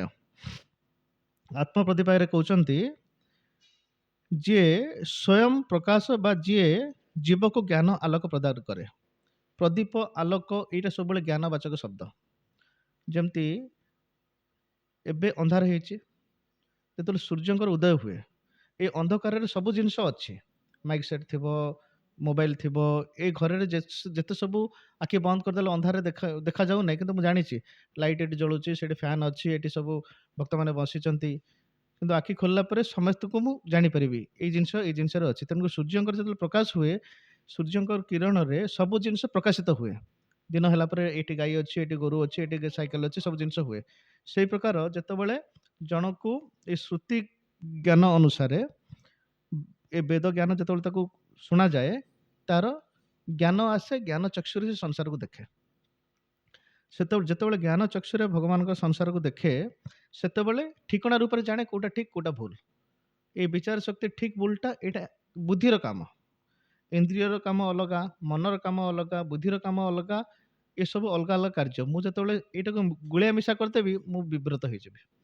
ତେଣୁକରି କହୁଛି ନମ ଆତ୍ମପ୍ରଦୀପାୟ, ଯିଏ ସ୍ୱୟଂ ପ୍ରକାଶ ଆଉ ଯିଏ ଜୀବକୁ ଜ୍ଞାନ ଆଲୋକ ପ୍ରଦାନ କରନ୍ତି। ଆଉ ଏ ଜ୍ଞାନଟା ଭଗବାନ ସ୍ୱତଃ ରୂପରେ ଜୀବ ଭଗବାନଙ୍କ ଶରଣକୁ ଆସିବେ ନାହିଁ। ତେଣୁକରି ଏ ଜୀବକୁ ଭଗବାନଙ୍କ ପାଖକୁ ଶରଣାଗତ କରିବା ପାଇଁ ବେଦ, ପୁରାଣ, ଉପନିଷଦ ବ୍ୟାସଦେବଙ୍କ ଦ୍ୱାରା ସେଇଟା ରଚନା କରି ରଖିଲେ, ଆଚାର୍ଯ୍ୟମାନଙ୍କୁ ପଠାଇଲେ। ନିଜେ ଅବତାର ହେଇକି ଆସୁଛନ୍ତି, କେବେ ତାଙ୍କ ପୁଅ ରୂପରେ ନିଜକୁ ପଠାଉଛନ୍ତି। ଯୀଶୁଖ୍ରୀଷ୍ଟ ଯେମିତି ଆସିକି ଖ୍ରୀଷ୍ଟ ଧର୍ମ ପ୍ରଚାର କରିଛନ୍ତି, ତାଙ୍କ ଦୂତ ରୂପରେ ପଠାଉଛନ୍ତି ମହମ୍ମଦକୁ, ତାଙ୍କ ପାର୍ଶ୍ୱଦ ରୂପରେ ବୈଷ୍ଣବ ଆଚାର୍ଯ୍ୟମାନେ ଆସୁଛନ୍ତି ସମସ୍ତଙ୍କୁ ସ୍ମରଣ କରିବା ପାଇଁ। ବାବାରେ ଏ ମାର୍ଗରେ ଯା ନା, ଏଠିକି ଗଲେ ତୋ ରାସ୍ତାକୁ ବା ଘରକୁ ବା ଗୋଲକ ବୃନ୍ଦାବନ ଯାଇପାରିବୁ, କାରଣ ତୁ ବୈକୁଣ୍ଠ ବା ଭଗବାନଙ୍କର ଅଂଶ ହେବା କାରଣ ତୁ ଭଗବାନ ପାଖକୁ ଯାଇପାରିବୁ ଏଇ ମାର୍ଗରେ ଗଲେ। ପୁଣି କହୁଛନ୍ତି ସାକ୍ଷିଣେ, ସାକ୍ଷିଣା ଏଠି ଅର୍ଥରେ କହୁଛନ୍ତି ଭଗବାନ ପରମାତ୍ମାଙ୍କ ରୂପରେ ଆମର ସବୁ ସାକ୍ଷୀ। ପୂର୍ବ ଜନ୍ମରେ କ'ଣ କରିଥିଲେ ସେ ଅନୁସାରେ ଭଗବାନ ମୋତେ ଶରୀର ଦେଉଛନ୍ତି, ହଁ ନା ନାହିଁ? ତେଣୁକରି ଭଗବାନଙ୍କ ସାକ୍ଷୀ ରୂପରେ ଅନୁମନ୍ତା ଉପଦେଷ୍ଟା ରୂପରେ ଭଗବାନ ପରମାତ୍ମା ରୂପରେ ବିରାଜମାନ କରିଛନ୍ତି। ଆଉ ପରମାତ୍ମା ଯିଏ ଅଛନ୍ତି ସେ ବିଷ୍ଣୁ ରୂପରେ କ୍ଷୀରସାଇ ବିଷ୍ଣୁ ରୂପରେ ହୃଦୟରେ ଅଛନ୍ତି। ତେଣୁ ବ୍ୟବହାରିକ ଜ୍ଞାନରେ କୌଣସି ଗୋଡ଼ ବାଜିଲେ କାହାକୁ ଅସମ୍ମାନ ହେଲେ ଆମେ ବିଷ୍ଣୁ ରୂପରେ କ୍ଷମା ପ୍ରାର୍ଥନା କରୁ। ପୁଣି ପରମାତ୍ମା ଏ ପରମାତ୍ମା ଯେଉଁ ସମସ୍ତଙ୍କ ହୃଦୟରେ ଭଗବାନ ବିରାଜମାନ ଅଛନ୍ତି। ପୁଣି ଏଠି କହୁছে ନମ ଗିରାମ ବିଦୁରାୟ ମନ ମନ ଚେତନା ଚେତସାମ ଅପି। ତାଙ୍କୁ ମୁଁ ନମସ୍କାର କରୁଛି ଯିଏ ଗିରାମ ବା ବାକ୍ୟ ଦ୍ୱାରା ପ୍ରାପ୍ତ ହୁଅନ୍ତି ନାହିଁ, ଯିଏ ମନ ଦ୍ୱାରା ପ୍ରାପ୍ତ ହୁଅନ୍ତି ନାହିଁ, ଆଉ ଯିଏ ଚେତନା ଦ୍ୱାରା ପ୍ରାପ୍ତ ହୁଅନ୍ତି ନାହିଁ। କାରଣ ମୁଁ ମୋ ଚେଷ୍ଟା ବଳରେ ମନ ଦ୍ୱାରା ଭଗବାନଙ୍କୁ ମନନ କରିବି, ହଁ ନା ନାହିଁ? ବା ମୋ ବାକ୍ୟ ଦ୍ୱାରା ଭଗବାନଙ୍କୁ ପାଇବା ପାଇଁ ଚେଷ୍ଟା କରିବି, ତାପରେ ମୋ ଚେତନା ଦ୍ୱାରା ଭଗବାନଙ୍କୁ ପ୍ରାପ୍ତ କରିବା ପାଇଁ ଚେଷ୍ଟା କରିବି। ଏଠି କୁହାଯାଉଛି ଯିଏ ଜୀବକୁ ଜ୍ଞାନ ଆଲୋକ ପ୍ରଦାନ କରନ୍ତି, ମନ ବାକ୍ୟ ଚେତନାରେ ଅନୁଶୀଳନ ଦ୍ୱାରା ଯାହାକୁ ନିକଟରେ ପହଞ୍ଚି ହୁଏ ନାହିଁ, ସେହି ସ୍ୱୟଂ ପ୍ରକାଶ ପରମାତ୍ମାକୁ ମୁଁ ନମସ୍କାର କରୁଛି। ପ୍ରଶ୍ନ ଉଠିବ ବର୍ତ୍ତମାନ ଆମେ ଆପଣ କହିଲେ ଗିରାମ ବା ବାକ୍ୟ ଦ୍ୱାରା ଭଗବାନଙ୍କୁ ପ୍ରାପ୍ତ କରିବେ ନାହିଁ, ହଁ ନା ନାହିଁ? ଭଗବାନ ଏକାଦଶ ସ୍କନ୍ଧରେ କହୁଛନ୍ତି ନ ମେଧୟା ନ ପ୍ରବଚନେ ନ। ପ୍ରବଚନରେ ମୁଁ ପ୍ରାପ୍ତ ହୁଏ ନାହିଁ, ବୁଦ୍ଧିରେ ପ୍ରାପ୍ତ ହୁଏ ନାହିଁ, ବା ଅନ୍ୟ ଅନ୍ୟ ଜିନିଷରେ ପ୍ରାପ୍ତ ହୁଏ ନାହିଁ। ପ୍ରାପ୍ତ କରିବାର ଯେଉଁ ସାଧନା ପନ୍ଥ ଦିଆଯାଇଛି ସେଇଟା କରିବା ମୋର ଦାୟିତ୍ୱ। ଏଇଟାକୁ କୁହାଯାଏ ଯେମିତି ଜଣେ ଚାଷ କରିବ, ଚାଷ କରିବା ପାଇଁ ହଳ କରିବା, ହଳ କରିକି ମାଟିଟାକୁ ଉର୍ବର କରିକି ତାକୁ ପାଉଡର ଭଳିଆ କରିବା, ତା ପାଇଁ ମୋ ଦାୟିତ୍ୱ ମୁଁ କରିବି। କିନ୍ତୁ ମଞ୍ଜି ବପନ କରିଲା ପରେ ବର୍ଷା କରିବ କି ନାହିଁ ମୁଁ ଡିମାଣ୍ଡ କରିପାରିବିନି, ହେ ଏଥର ମୁଁ କରିସାରିଲିଣି, ତୋର ଟାଇମ୍ ହେଲାଣି, ବର୍ତ୍ତମାନ ବର୍ଷା କର, ସେଇଟା ମୁଁ କରିପାରିବି ନାହିଁ। ଏଇଟା କେବଳ ନିର୍ଭର କରିବ କୃପା ଉପରେ। କୌଣସି ସାଧୁ ଗୁରୁ ବୈଷ୍ଣବ ଯେତେବେଳେ କୃପା କରିଦେବେ, ଏତେ ପରିଶ୍ରମ କଲାଣି, ଆହା, ସାଙ୍ଗେ ସାଙ୍ଗେ କୃପାଟା ତାଙ୍କ ହୃଦୟରୁ ଆସିକି ଆମକୁ ଭଗବତ ପ୍ରାପ୍ତ ହୁଏ। ତେଣୁ ଏଠି କୁହାଯାଉଛି ମନ ବାକ୍ୟ ଚେତନାର ଅନୁଶୀଳନ ଦ୍ୱାରା ଯାହାଙ୍କ ନିକଟରେ ପହଞ୍ଚି ହୁଏ ନାହିଁ, ସେହି ସ୍ୱୟଂ ପ୍ରକାଶ ଭଗବାନଙ୍କୁ ମୁଁ ନମସ୍କାର କରୁଛି। ବର୍ତ୍ତମାନ ଯେମିତି ରାତିରେ ମୁଁ କହିବି ସୂର୍ଯ୍ୟ ଅଛନ୍ତି କି ନାହିଁ, ମୁଁ ଚେଷ୍ଟାର ବଳରେ ମୁଁ ସୂର୍ଯ୍ୟଙ୍କୁ ଦେଖିବାକୁ ଚାହିଁବି, ହାଲୋଜେନ୍ ଲଗେଇକି ଆକାଶରେ ଦେଖିବି ନା, ମୋତେ ୱେଟ୍ କରିବାକୁ ପଡ଼ିବ। ବର୍ତ୍ତମାନ 8ଟା ହେଇଛି, 9ଟା ହେଇଛି, ମୋତେ ଯେଉଁ ପର୍ଯ୍ୟନ୍ତ 4:30 ନ ହେଇଛି, 5ଟା ନ ହେଇଛି, ସେ ଯେଉଁ ପର୍ଯ୍ୟନ୍ତ ସୂର୍ଯ୍ୟ ଉଦୟ ହେଇନାହାନ୍ତି ସେ ପର୍ଯ୍ୟନ୍ତ ମୁଁ ସୂର୍ଯ୍ୟଙ୍କୁ ଦେଖିପାରିବି ନାହିଁ। ତେଣୁକରି ପ୍ରଚେଷ୍ଟା କରିବି ମୋର ଯେଉଁ ସାଧନ ଭକ୍ତି ଅଛି, ମୁଁ ଯେଉଁ ନାମ ଜପ କଲି, ଏକାଦଶୀ ପାଳନ କଲି, କ'ଣ ଭଗବାନଙ୍କ ଆରତି କଲି, ପ୍ରସାଦ ଖାଇଲି, ଭଗବାନଙ୍କ ପ୍ରଚାର କାର୍ଯ୍ୟ ଲାଗିଲି, ଏ ସକ୍ଷମ ମୋ ପାଖରେ ଅଛି। କିନ୍ତୁ ମୁଁ ଡିମାଣ୍ଡ କରିପାରିବି ନାହିଁ ଭଗବାନ କାହିଁକି ମୋତେ ଦର୍ଶନ ଦେଲେ ନାହିଁ। ତେଣୁକରି ପ୍ରଭୁପାଦ ଏଠି କହୁଛନ୍ତି ମାନସିକ ଦୈହିକ କିମ୍ବା ନିଜର ଧୀ ଶକ୍ତି ଦ୍ୱାରା ଜୀବ କେବେ ହେଲେ ଭଗବାନ ଶ୍ରୀକୃଷ୍ଣଙ୍କୁ ଜାଣିପାରିବ ନାହିଁ। ଭଗବାନଙ୍କ କୃପା ପ୍ରଭାବରେ କେବଳ ଜୀବ ଦିବ୍ୟ ଜ୍ଞାନ ଲାଭ କରିପାରେ। ଭଗବାନଙ୍କ କୃପାଟା ରଖିଛନ୍ତି କୋଉଠି? ଭଗବାନଙ୍କ ପ୍ରଣତି ମନ୍ତ୍ର କ'ଣ? କୃଷ୍ଣଙ୍କର ହେ କୃଷ୍ଣ କରୁଣା ସିନ୍ଧୁ ଦୀନବନ୍ଧୁ ଜଗତପତେ ଗୋପେଶା ଗୋପିକା କାନ୍ତ ରାଧାକାନ୍ତ ନମସ୍ତେ। ମୁଁ ଇସ୍କନ ମନ୍ଦିର ଆସିଲି, ମୁଁ ଶୁଣିଥିଲି ଭଗବାନ କୃପାଳୁ, ଭଗବାନ ବୃନ୍ଦାବନ ବିହାରୀ ଦ୍ୱାରିକାଧୀଶ ଯୋଉଥିଲେ ସେ କୃପାରୁ। ଆସିକି ଦେଖିଲା ବେଳେ ଏଠି ଦ୍ୱାପର ଯୁଗ ସରିଗଲାଣି, କଳିଯୁଗ ଆସିଲାଣି, ତାହେଲେ କୃପା କରିବ କିଏ? ତାପରେ ସେ କହିছে ନାଇଁ ନାଇଁ ପ୍ରଭୁପାଦଙ୍କର ଏ କୃପାକୁ ନେଇକି ପ୍ରଭୁପାଦ ଆସିଥିଲେ। ଆରେ ପ୍ରଭୁପାଦ କୋଉଠି ଅଛନ୍ତି? ସେ ଅପ୍ରକଟ ହେଇଗଲେଣି, ପୁଣି କୃପା ରହିଲା କୋଉଠି? ତାଙ୍କ ଶିଷ୍ୟମାନଙ୍କୁ ସେ ଦେଇଛନ୍ତି। ତାଙ୍କ ଶିଷ୍ୟମାନେ ସାଧୁ ଗୁରୁ ଯେଉଁ ଅଛନ୍ତି ପ୍ରଚାର କାର୍ଯ୍ୟରେ ଅଛନ୍ତି, ବ୍ରହ୍ମଚାରୀ ହେଇଗଲେ, ଗୃହସ୍ଥ ହେଇଗଲେ, ତାଙ୍କୁ ଦେଇଛନ୍ତି। ତାହେଲେ ଆମେ ଯଦି ସମ୍ବନ୍ଧଟା ଦେଖିବା, ଭଗବାନ ଦ୍ୱାପର ଯୁଗରେ ଆସିଥିଲେ, ତାପରେ ସିଏ ତା ଫ୍ରାଞ୍ଚାଇଜ ଦେଇଛନ୍ତି। ପ୍ରଭୁପାଦ ଗୋଟେ ଶୁଦ୍ଧ ଭକ୍ତ ରୂପରେ ଆସିଥିଲେ, ପୁଣି ସିଏ ତାଙ୍କ ଶିଷ୍ୟମାନଙ୍କୁ ଦେଇଛନ୍ତି କେମିତି ପ୍ରଚାର କରିବାକୁ ପଡ଼ିବ, କେମିତି ଭଗବାନ କୃଷ୍ଣଙ୍କୁ ଅନ୍ୟକୁ ଦେବ। ବର୍ତ୍ତମାନ ସେମାନେ ଏତେ ପ୍ରଚାର କରୁଛନ୍ତି ଯେ ସେମାନେ ଶିଷ୍ୟମାନଙ୍କୁ ଦେଇଛନ୍ତି, ତମେ ମୋ ପ୍ରତିନିଧି ହିସାବରେ ତମେ ପ୍ରଚାର କର। ତାଙ୍କ ପାଖକୁ ଯେତେବେଳେ ଆସୁଛି, ତାଙ୍କଟାକୁ ଯେତେବେଳେ ଆମେ କୃପା ନେବାକୁ ଚାହୁଁଛୁ, କୃପାଟା କୋଉ ପ୍ରକାର ଆସିବ? ସେବା ଆଜ୍ଞା ପାଳନରେ କୃପା ଆସିବ। ସିଏ କିଛି ସେବା ଦେବେ, ମୁଁ ସେବା କଲି, ସେ ପ୍ରସନ୍ନ ହେଲେ, ତାଙ୍କ ହୃଦୟରୁ କୃପା ଶକ୍ତିଟା ଆମକୁ ସଞ୍ଚାର ହେବ। କିନ୍ତୁ ସେଇ ଆଜ୍ଞା ପାଳନରେ ମୁଁ କନେକ୍ସନ ଦେଖିପାରୁନାହିଁ।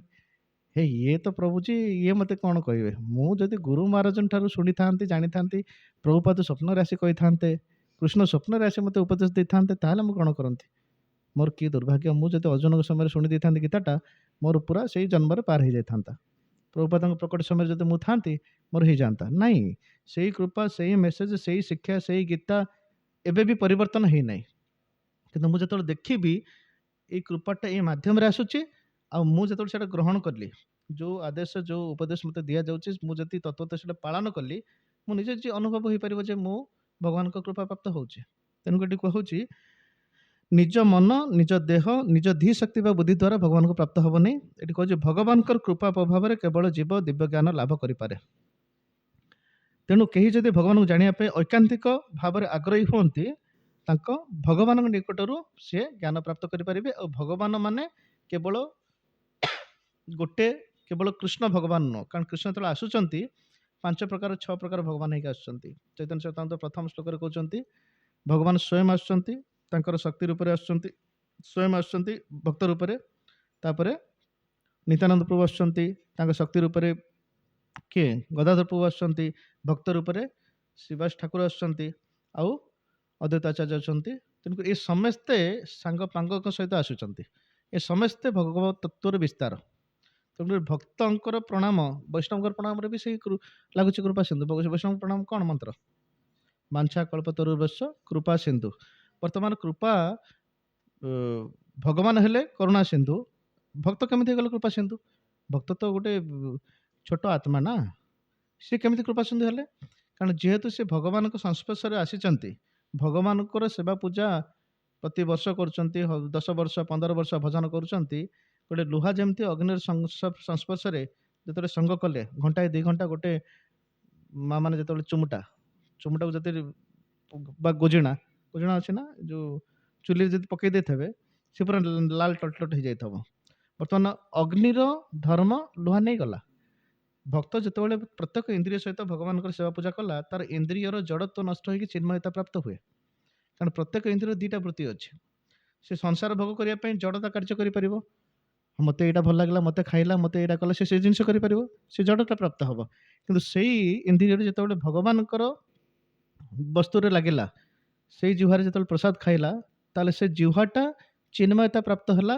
ତାକୁ ଯେତେବେଳେ ଅନ୍ୟ ଜିନିଷ ଦିଆହବ ସେଟାକୁ ଗ୍ରହଣ କରିବ ନାହିଁ, କାରଣ ସିଏ ଭଗବାନଙ୍କର ଗୋଟେ ପରମ କ'ଣ ଆସ୍ୱାଦନ କରିଦେଇଛି। ଜିଭ ବା ସେ ଇନ୍ଦ୍ରିୟ ଯେତେବେଳେ ଭଗବାନଙ୍କର ପ୍ରସାଦ ଖାଇ ଖାଇକି ଚିନ୍ମୟ ହେଇଯାଇଛି, ସେ ଜଡ଼ ଦେଖିଲେ ବି ସେ ତାକୁ ଗ୍ରହଣ କରିବ ନାହିଁ। ପରମ ଦୃଷ୍ଟା ନିବର୍ତ୍ତତେ, କାରଣ ତାର ଯେଉଁ ଉଚ୍ଚତର ବସ୍ତୁ ସେ ପ୍ରାପ୍ତ ହେଇଛି। ତେଣୁକରି ଆମେ ଯେଉଁ କହୁଛୁ 4ଟା ନିୟମ ପାଳନ କରିବା, ପ୍ରଥମରୁ ସେଇଟା କଷ୍ଟ ଲାଗିବ, କିନ୍ତୁ ଯେତେବେଳେ ହରିନାମ ଆମେ ଜପ କରିବା, ପ୍ରସାଦ ସେବନ କରିବା, ଏଇ ଖରାପ ଅଭ୍ୟାସକୁ ଛାଡ଼ିବାର ପ୍ରଚେଷ୍ଟା କରିବାକୁ ପଡ଼ିବ ନାହିଁ। ଏ ଖରାପ ଅଭ୍ୟାସ ତମ ଶରୀରରେ ରହିପାରିବ ନାହିଁ, କାରଣ ପ୍ରତ୍ୟେକ ଅଙ୍ଗ ପ୍ରତ୍ୟଙ୍ଗ ଇନ୍ଦ୍ରିୟରେ ତମେ ଭଗବାନ କୃଷ୍ଣକୁ ପ୍ରବେଶ କରଉଛ। କୃଷ୍ଣ ନାମ ମାଧ୍ୟମରେ କାନରେ ପ୍ରବେଶ କରୁଛ, କୃଷ୍ଣ ପ୍ରସାଦ ମାଧ୍ୟମରେ ଶରୀର ଭିତର ସାରା ପ୍ରସାଦ ଯାଉଛି। କୃଷ୍ଣ ଦର୍ଶନ ଭକ୍ତମାନଙ୍କର ଧାମରେ ଦର୍ଶନ କରୁଛ, ଆଖିରେ ଗୀତା ଭାଗବତ ପଢୁଛ। ପ୍ରତ୍ୟେକ ଇନ୍ଦ୍ରିୟ ସହିତ ଯେତେବେଳେ ଭଗବାନ କୃଷ୍ଣଙ୍କର ସବୁ ସମ୍ବନ୍ଧ ହେଲା, କୃଷ୍ଣ କଥା, କୃଷ୍ଣ ଦର୍ଶନ, କୃଷ୍ଣ ପ୍ରସାଦ, କୃଷ୍ଣ ଭକ୍ତ ସଂଗ, ହାତ ଗୋଡ଼ ମନ୍ଦିରରେ ଆସୁଛ, ସେଇ ପ୍ରତ୍ୟେକ ଇନ୍ଦ୍ରିୟ ଯେତେବେଳେ ଜାଗତିକ ଜିନିଷ କରିବାକୁ ଚେଷ୍ଟା କରିବ ପୂର୍ବ ଅଭ୍ୟାସ ଅନୁସାରେ, ନାଇଁ ଆଜି ଟିକେ ଫିଲ୍ମ ଯାଆନ୍ତି, ଆରେ ତିଲକ କରୁଛୁ, ଫିଲ୍ମ କଲେ ଲୋକମାନେ କ'ଣ କହିବେ, ସେ ଡରରେ ବି ଜଣେ ଯିବା ପାଇଁ ମନସ୍ଥ ବି କରିବ ନାହିଁ, ହଁ ନା ନାଇଁ? ଯାହାଫଳରେ କି ପ୍ରତ୍ୟେକ ଇନ୍ଦ୍ରିୟ ଚିନ୍ମୟତା ବା କୃଷ୍ଣାଇଜ୍ଡ ହେଇଯାଉଛି। ଇଲେକ୍ଟ୍ରି ଲାଗିଲେ ଇଲେକ୍ଟ୍ରିଫାଇଡ୍ ହେଇଯାଏ। ପ୍ରତ୍ୟେକ ଇନ୍ଦ୍ରିୟ ଯେତେବେଳେ କୃଷ୍ଣ ସାଙ୍ଗରେ ସମ୍ବନ୍ଧିତ ହୁଏ, ପ୍ରତ୍ୟେକ ଇନ୍ଦ୍ରିୟ କୃଷ୍ଣଙ୍କର ହେଇଯାଏ। ଆଉ ଏଇଟା ଯେତେବେଳେ ବାରମ୍ବାର ବାରମ୍ବାର ହେଇକି ଜଣେ 10 ବର୍ଷ 12 ବର୍ଷ 30 ବର୍ଷ ନିଷ୍ଠା ହେଇକି ରହୁଛି, ଶରୀର ଛାଡ଼ିଲା, ଭଗବାନଙ୍କର କ'ଣ ପାର୍ଶ୍ୱଦର ଶରୀର ମିଳିକି ସେ ଯିବ ଭଗବତ ଧାମକୁ। ତେଣୁ ଏଠି କହୁଛି, ହଁ ସେ କହୁଛନ୍ତି ମୁଁ ତାଙ୍କୁ ନମସ୍କାର କରୁଛି କ'ଣ ପାଇଁ? ଆତ୍ମପ୍ରଦୀପାୟ। ଜଣେ ଯଦି ଅକ୍ଷର ଜାଣିନାହିଁ, ସଂସ୍କୃତ ଜାଣିନାହିଁ, ଏମିତି ନାହିଁ ଯେ ଭକ୍ତି କରିପାରିବନି, ନାହିଁ। ଭକ୍ତିର ଶ୍ରେଷ୍ଠ ହେଲେ ଗୋପୀମାନେ। କୌଣସି ଗୋପୀମାନେ ବା କୌଣସି ସ୍ତ୍ରୀ ଲୋକ ସେ ଗୁରୁକୁଳ ଯାଆନ୍ତି ନାହିଁ, ବୈଦିକ କୁଳରେ ସେମାନେ ଗୁରୁକୁଳ ଯାଆନ୍ତି ନାହିଁ, ତଥାପି ସେମାନେ ଶ୍ରେଷ୍ଠ ଭକ୍ତ। ଆଉ ସାକ୍ଷିଣେ ପରମାତ୍ମନେ ନମ ଗିରାମ ବିଦୁରାୟ ମନସେ ଚେତନମ ସାମ ଅପି। 11 ନମ୍ବର ଶ୍ଲୋକରେ ଏଠି କହୁଛନ୍ତି ସତ୍ୱେନ ପ୍ରତିଲଭ୍ୟାୟ ନୈଷ୍କର୍ମଣ୍ୟ ବିପଶ୍ଚିତା ନମ କୈବଲ୍ୟନାଥାୟ ନିର୍ବାଣ ସୁଖ ସମ୍ବିଦେ। ଏଠି କୁହାଯାଉଛି ସତ୍ୱେନ ପ୍ରତିଲଭ୍ୟାୟ। ସତ୍ୱ ଏଠି କୁହାଯାଉଛି, ସତ୍ୱ ଶବ୍ଦରେ ସତ୍ୱେନ ପ୍ରତିଲଭ୍ୟାୟ, ଭଗବାନ କେବଳ ଜଣାପଡ଼ନ୍ତି ଭକ୍ତ୍ୟା ମାମ୍ ଅଭିଜାନାତି। ଗୀତାର ପ୍ରତ୍ୟେକ ଶ୍ଲୋକ ଏଇଟା ସିଦ୍ଧାନ୍ତ। ଭଗବାନଙ୍କୁ କେବେ ଜ୍ଞାନ ଦ୍ୱାରା ଜାଣିପାରିବ ନାହିଁ, କୌଣସି ଶ୍ଲୋକ ନାହିଁ ଜ୍ଞାନ ଦ୍ୱାରା ଭଗବାନଙ୍କୁ ଜାଣିହବ, ବା କର୍ମ ଦ୍ୱାରା ଜାଣିହବ, ବା ଯୋଗ ଦ୍ୱାରା ଜାଣିହବ, ବା ଧ୍ୟାନ ଦ୍ୱାରା ଜାଣିହବ। କେବଳ ତାର ଶବ୍ଦ ଲଗା ହେଇଛି ଭକ୍ତ୍ୟା ମାମ୍ ଅଭିଜାନାନ୍ତି। ପୁଣି ଏଠି କହୁଛି ସତ୍ୱେନ ପ୍ରତିଲଭ୍ୟାୟ, ତାଙ୍କୁ ଅନୁଭବ କରିହେବ ବା ପ୍ରତିଲଭ୍ୟ, ଏଇ ପ୍ରକାର ଭକ୍ତି ଦ୍ୱାରା ଯାହାକୁ ଲାଭ କରାଯାଏ ସେ ଭଗବାନଙ୍କୁ ସତ୍ୱେନ, ସତ୍ୱ ମାନେ ଶୁଦ୍ଧ ସତ୍ୱ ସ୍ତରରେ ଭଗବାନଙ୍କର ସେବା ପୂଜା କରିହବ ବା ଜାଣିହବ। ବର୍ତ୍ତମାନ ଏଇ ଯୋଉ ଚାରିଟା ଗୁଣ ଅଛି ଭଗବତ ଗୀତାରେ ତିନିଟା ଗୁଣ ବିଷୟରେ ବ୍ୟାଖ୍ୟା କରାଯାଉଛି, ରଜଗୁଣ, ତମଗୁଣ, ସତ୍ୱଗୁଣ। ଯେତେବେଳେ ଉଦ୍ଧବ ଗୀତା ଏକାଦଶ ସ୍କନ୍ଧରେ 4 ନମ୍ବର ଗୁଣ ବିଷୟରେ ସେପରି ବର୍ଣ୍ଣନା କରାଯାଉଛି। ରଜଗୁଣ, ତାମସିକ ଗୁଣ, ତାପରେ ରଜଗୁଣ, ତାପରେ ସତ୍ୱଗୁଣ, ତାପରେ ଯୋଉ ଗୁଣରେ ଭଗବାନଙ୍କ ସେବା ପୂଜା ହୁଏ ସେଇଟା ହେଲା ଶୁଦ୍ଧ ସତ୍ୱଗୁଣ, ଯୋଉଟାରେ କି ଲକ୍ଷଣ ଅଛି।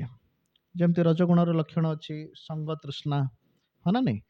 ତୃଷ୍ଣା ମାନେ ଯେମିତି ରାଜା ମାନେ ତାଙ୍କର ପିପାସା ଥାଏ, ମୁଁ ରାଜ୍ୟକୁ ଜୟ କରିକି ରାଜ୍ୟକୁ ବିସ୍ତାର କରିବି, ସେମିତି ପ୍ରତ୍ୟେକ କାର୍ଯ୍ୟ ପାଇଁ ତୃଷ୍ଣା ଅଛି ମା ଶୋଷ ଅଛି। ଜଣେ ଚାକିରି ମିଳିଛି 50,000 ଟଙ୍କା ଦରମା, ସେ ଚାହିଁବ ମୁଁ 80,000 ଟଙ୍କା ଦରମାର ଚାକିରି କରିବି, ମୁଁ 1.5 ଲକ୍ଷ ଟଙ୍କାର ଚାକିରି କରିବି, ତାର ଏଇ ଯୋଉ ପାଇବାର ଆଶା କେବେ ବି କମ ହୁଏ ନାହିଁ, ହଁ ନା ନାଇଁ? ତେଣୁକରି ସେଇଟା ହେଲା ତୃଷ୍ଣା। ସଙ୍ଗ, ପ୍ରତ୍ୟେକ ସ୍ତ୍ରୀ ନିଜକୁ ସଜେଇ ହବ, ପୁରୁଷମାନେ ମଧ୍ୟ ଦେଖନ୍ତୁ, ପ୍ରତ୍ୟେକ ପୁରୁଷ ନିଜକୁ ସଜେଇ ହେବ, ସ୍ତ୍ରୀମାନେ ମଧ୍ୟ ଦେଖନ୍ତୁ, ଅନ୍ୟର କ'ଣ ଇମ୍ପ୍ରେସନ୍ କରିବା ପାଇଁ ସଙ୍ଗ। ତେଣୁ ରାଜସିକର ଲୋକର ପ୍ରବୃତ୍ତିର ହେଲା ଯାହା ସିଏ କରିବ, ସିଏ ଗୋଟେ ସଂସାରରେ ନିଜେ କୃଷ୍ଣ ହେବାକୁ ଚେଷ୍ଟା କରିବ, ନିଜେ ଗୋଟେ ରାଧା ହେବା ପାଇଁ ଚେଷ୍ଟା କରିବ, ହଁ ନା ନାଇଁ? ନିଜକୁ କୌଣସି ଯାନି ଯାତ୍ରାରେ ଯେତେବେଳେ ସଜେଇ ହବ, କ'ଣ ମୁଁ କେମିତି ଭଲ ଦେଖାଯିବି, ଲୋକମାନେ ମୋତେ ଦେଖନ୍ତୁ। ତେଣୁକରି ରାଜସିକ କାର୍ଯ୍ୟ ହେଲା ସିଏ ସଙ୍ଗ ଆଉ ତୃଷ୍ଣାଟାକୁ ବଢ଼େଇବ। ତାମସିକ କାର୍ଯ୍ୟ ହେଲା ଦୀର୍ଘସୂତ୍ରତା, ତାପରେ ଆଳସ୍ୟ, ପ୍ରମାଦ, କ'ଣ କରିବ ସେ ଜାଣିପାରୁନଥିବ, ହଁ ଭଗବାନ ଯାହା କରିବ କରିବେ। ସତ୍ୱଗୁଣର ହେଲା ଜ୍ଞାନ ଆଉ ସୁଖ। ସେଇ ପ୍ରକାର ଶୁଦ୍ଧ ସତ୍ୱ ସ୍ତରର କାର୍ଯ୍ୟ ହେଲା ତତ୍ ସୁଖୀ ସୁଖିତ୍ୱନ, ଯୋଉ କାର୍ଯ୍ୟ ଦ୍ୱାରା ଭଗବାନ ସୁଖୀ ପ୍ରାପ୍ତ କରିବେ, ଭଗବାନ ସନ୍ତୁଷ୍ଟ ହେବେ, ଗୁରୁବର୍ଗ ସନ୍ତୁଷ୍ଟ ହେବେ, ବୈଷ୍ଣବ ମାନେ ଆଚାର୍ଯ୍ୟ ମାନେ ସନ୍ତୁଷ୍ଟ ହେବେ, ସେଇ ସ୍ତରଟା ହେଲା ତତ୍ ସୁଖୀ। ଭଗବାନ କୃଷ୍ଣଙ୍କର ପ୍ରୀତି ବିଧାନ, କୃଷ୍ଣର ଶବ୍ଦରେ ସବୁ ଆସିଯିବେ, ଆଚାର୍ଯ୍ୟ ଆସିଗଲେ, ତାଙ୍କର ଧାମ ଆସିଗଲା, ତାଙ୍କର ଯୋଉ ଇନଷ୍ଟ୍ରକ୍ସନ ଅଛି ଗୀତା ଭାଗବତର ଉପଦେଶ ଆସିଗଲା, ସେଇଟାକୁ ପ୍ରସନ୍ନ କରିବା ପାଇଁ ମୋର ଯୋଉ ଚେଷ୍ଟା ଅଛି, ମୋର ଅଖିଳ ଚେଷ୍ଟା ବା ଯାହା ବି କରୁଛି ସେଇଟା ହେଇଯିବ ଶୁଦ୍ଧ ସତ୍ୱର ସ୍ତର। ଆମେ କେବେ ବି ସେ ସ୍ତରରେ ବର୍ତ୍ତମାନ ଆସିନୁ। ଆମର ଏଇ ଯୋଉ ବୈଦିକ ଭକ୍ତି କରୁଛୁ, ବୈଦିକ ଭକ୍ତିଟା ହଁ ଦୀକ୍ଷା ନେଇଛି ବୋଲି ମୁଁ କରୁଛି, କରିବାକୁ ପଡ଼ିବ ଷୋଳମାଳା, କିନ୍ତୁ ଯେତେବେଳେ ମୁଁ ସେଇ ସ୍ତରକୁ ଆସିବି ସ୍ୱାଭାବିକ, ବାରମ୍ବାର ସକାଳୁ ଉଠିବା, ଜପ କରିବା, ଏଇଟା କଲା ପରେ ଏଇଟା ମୋର ସ୍ୱାଭାବିକ ହବ।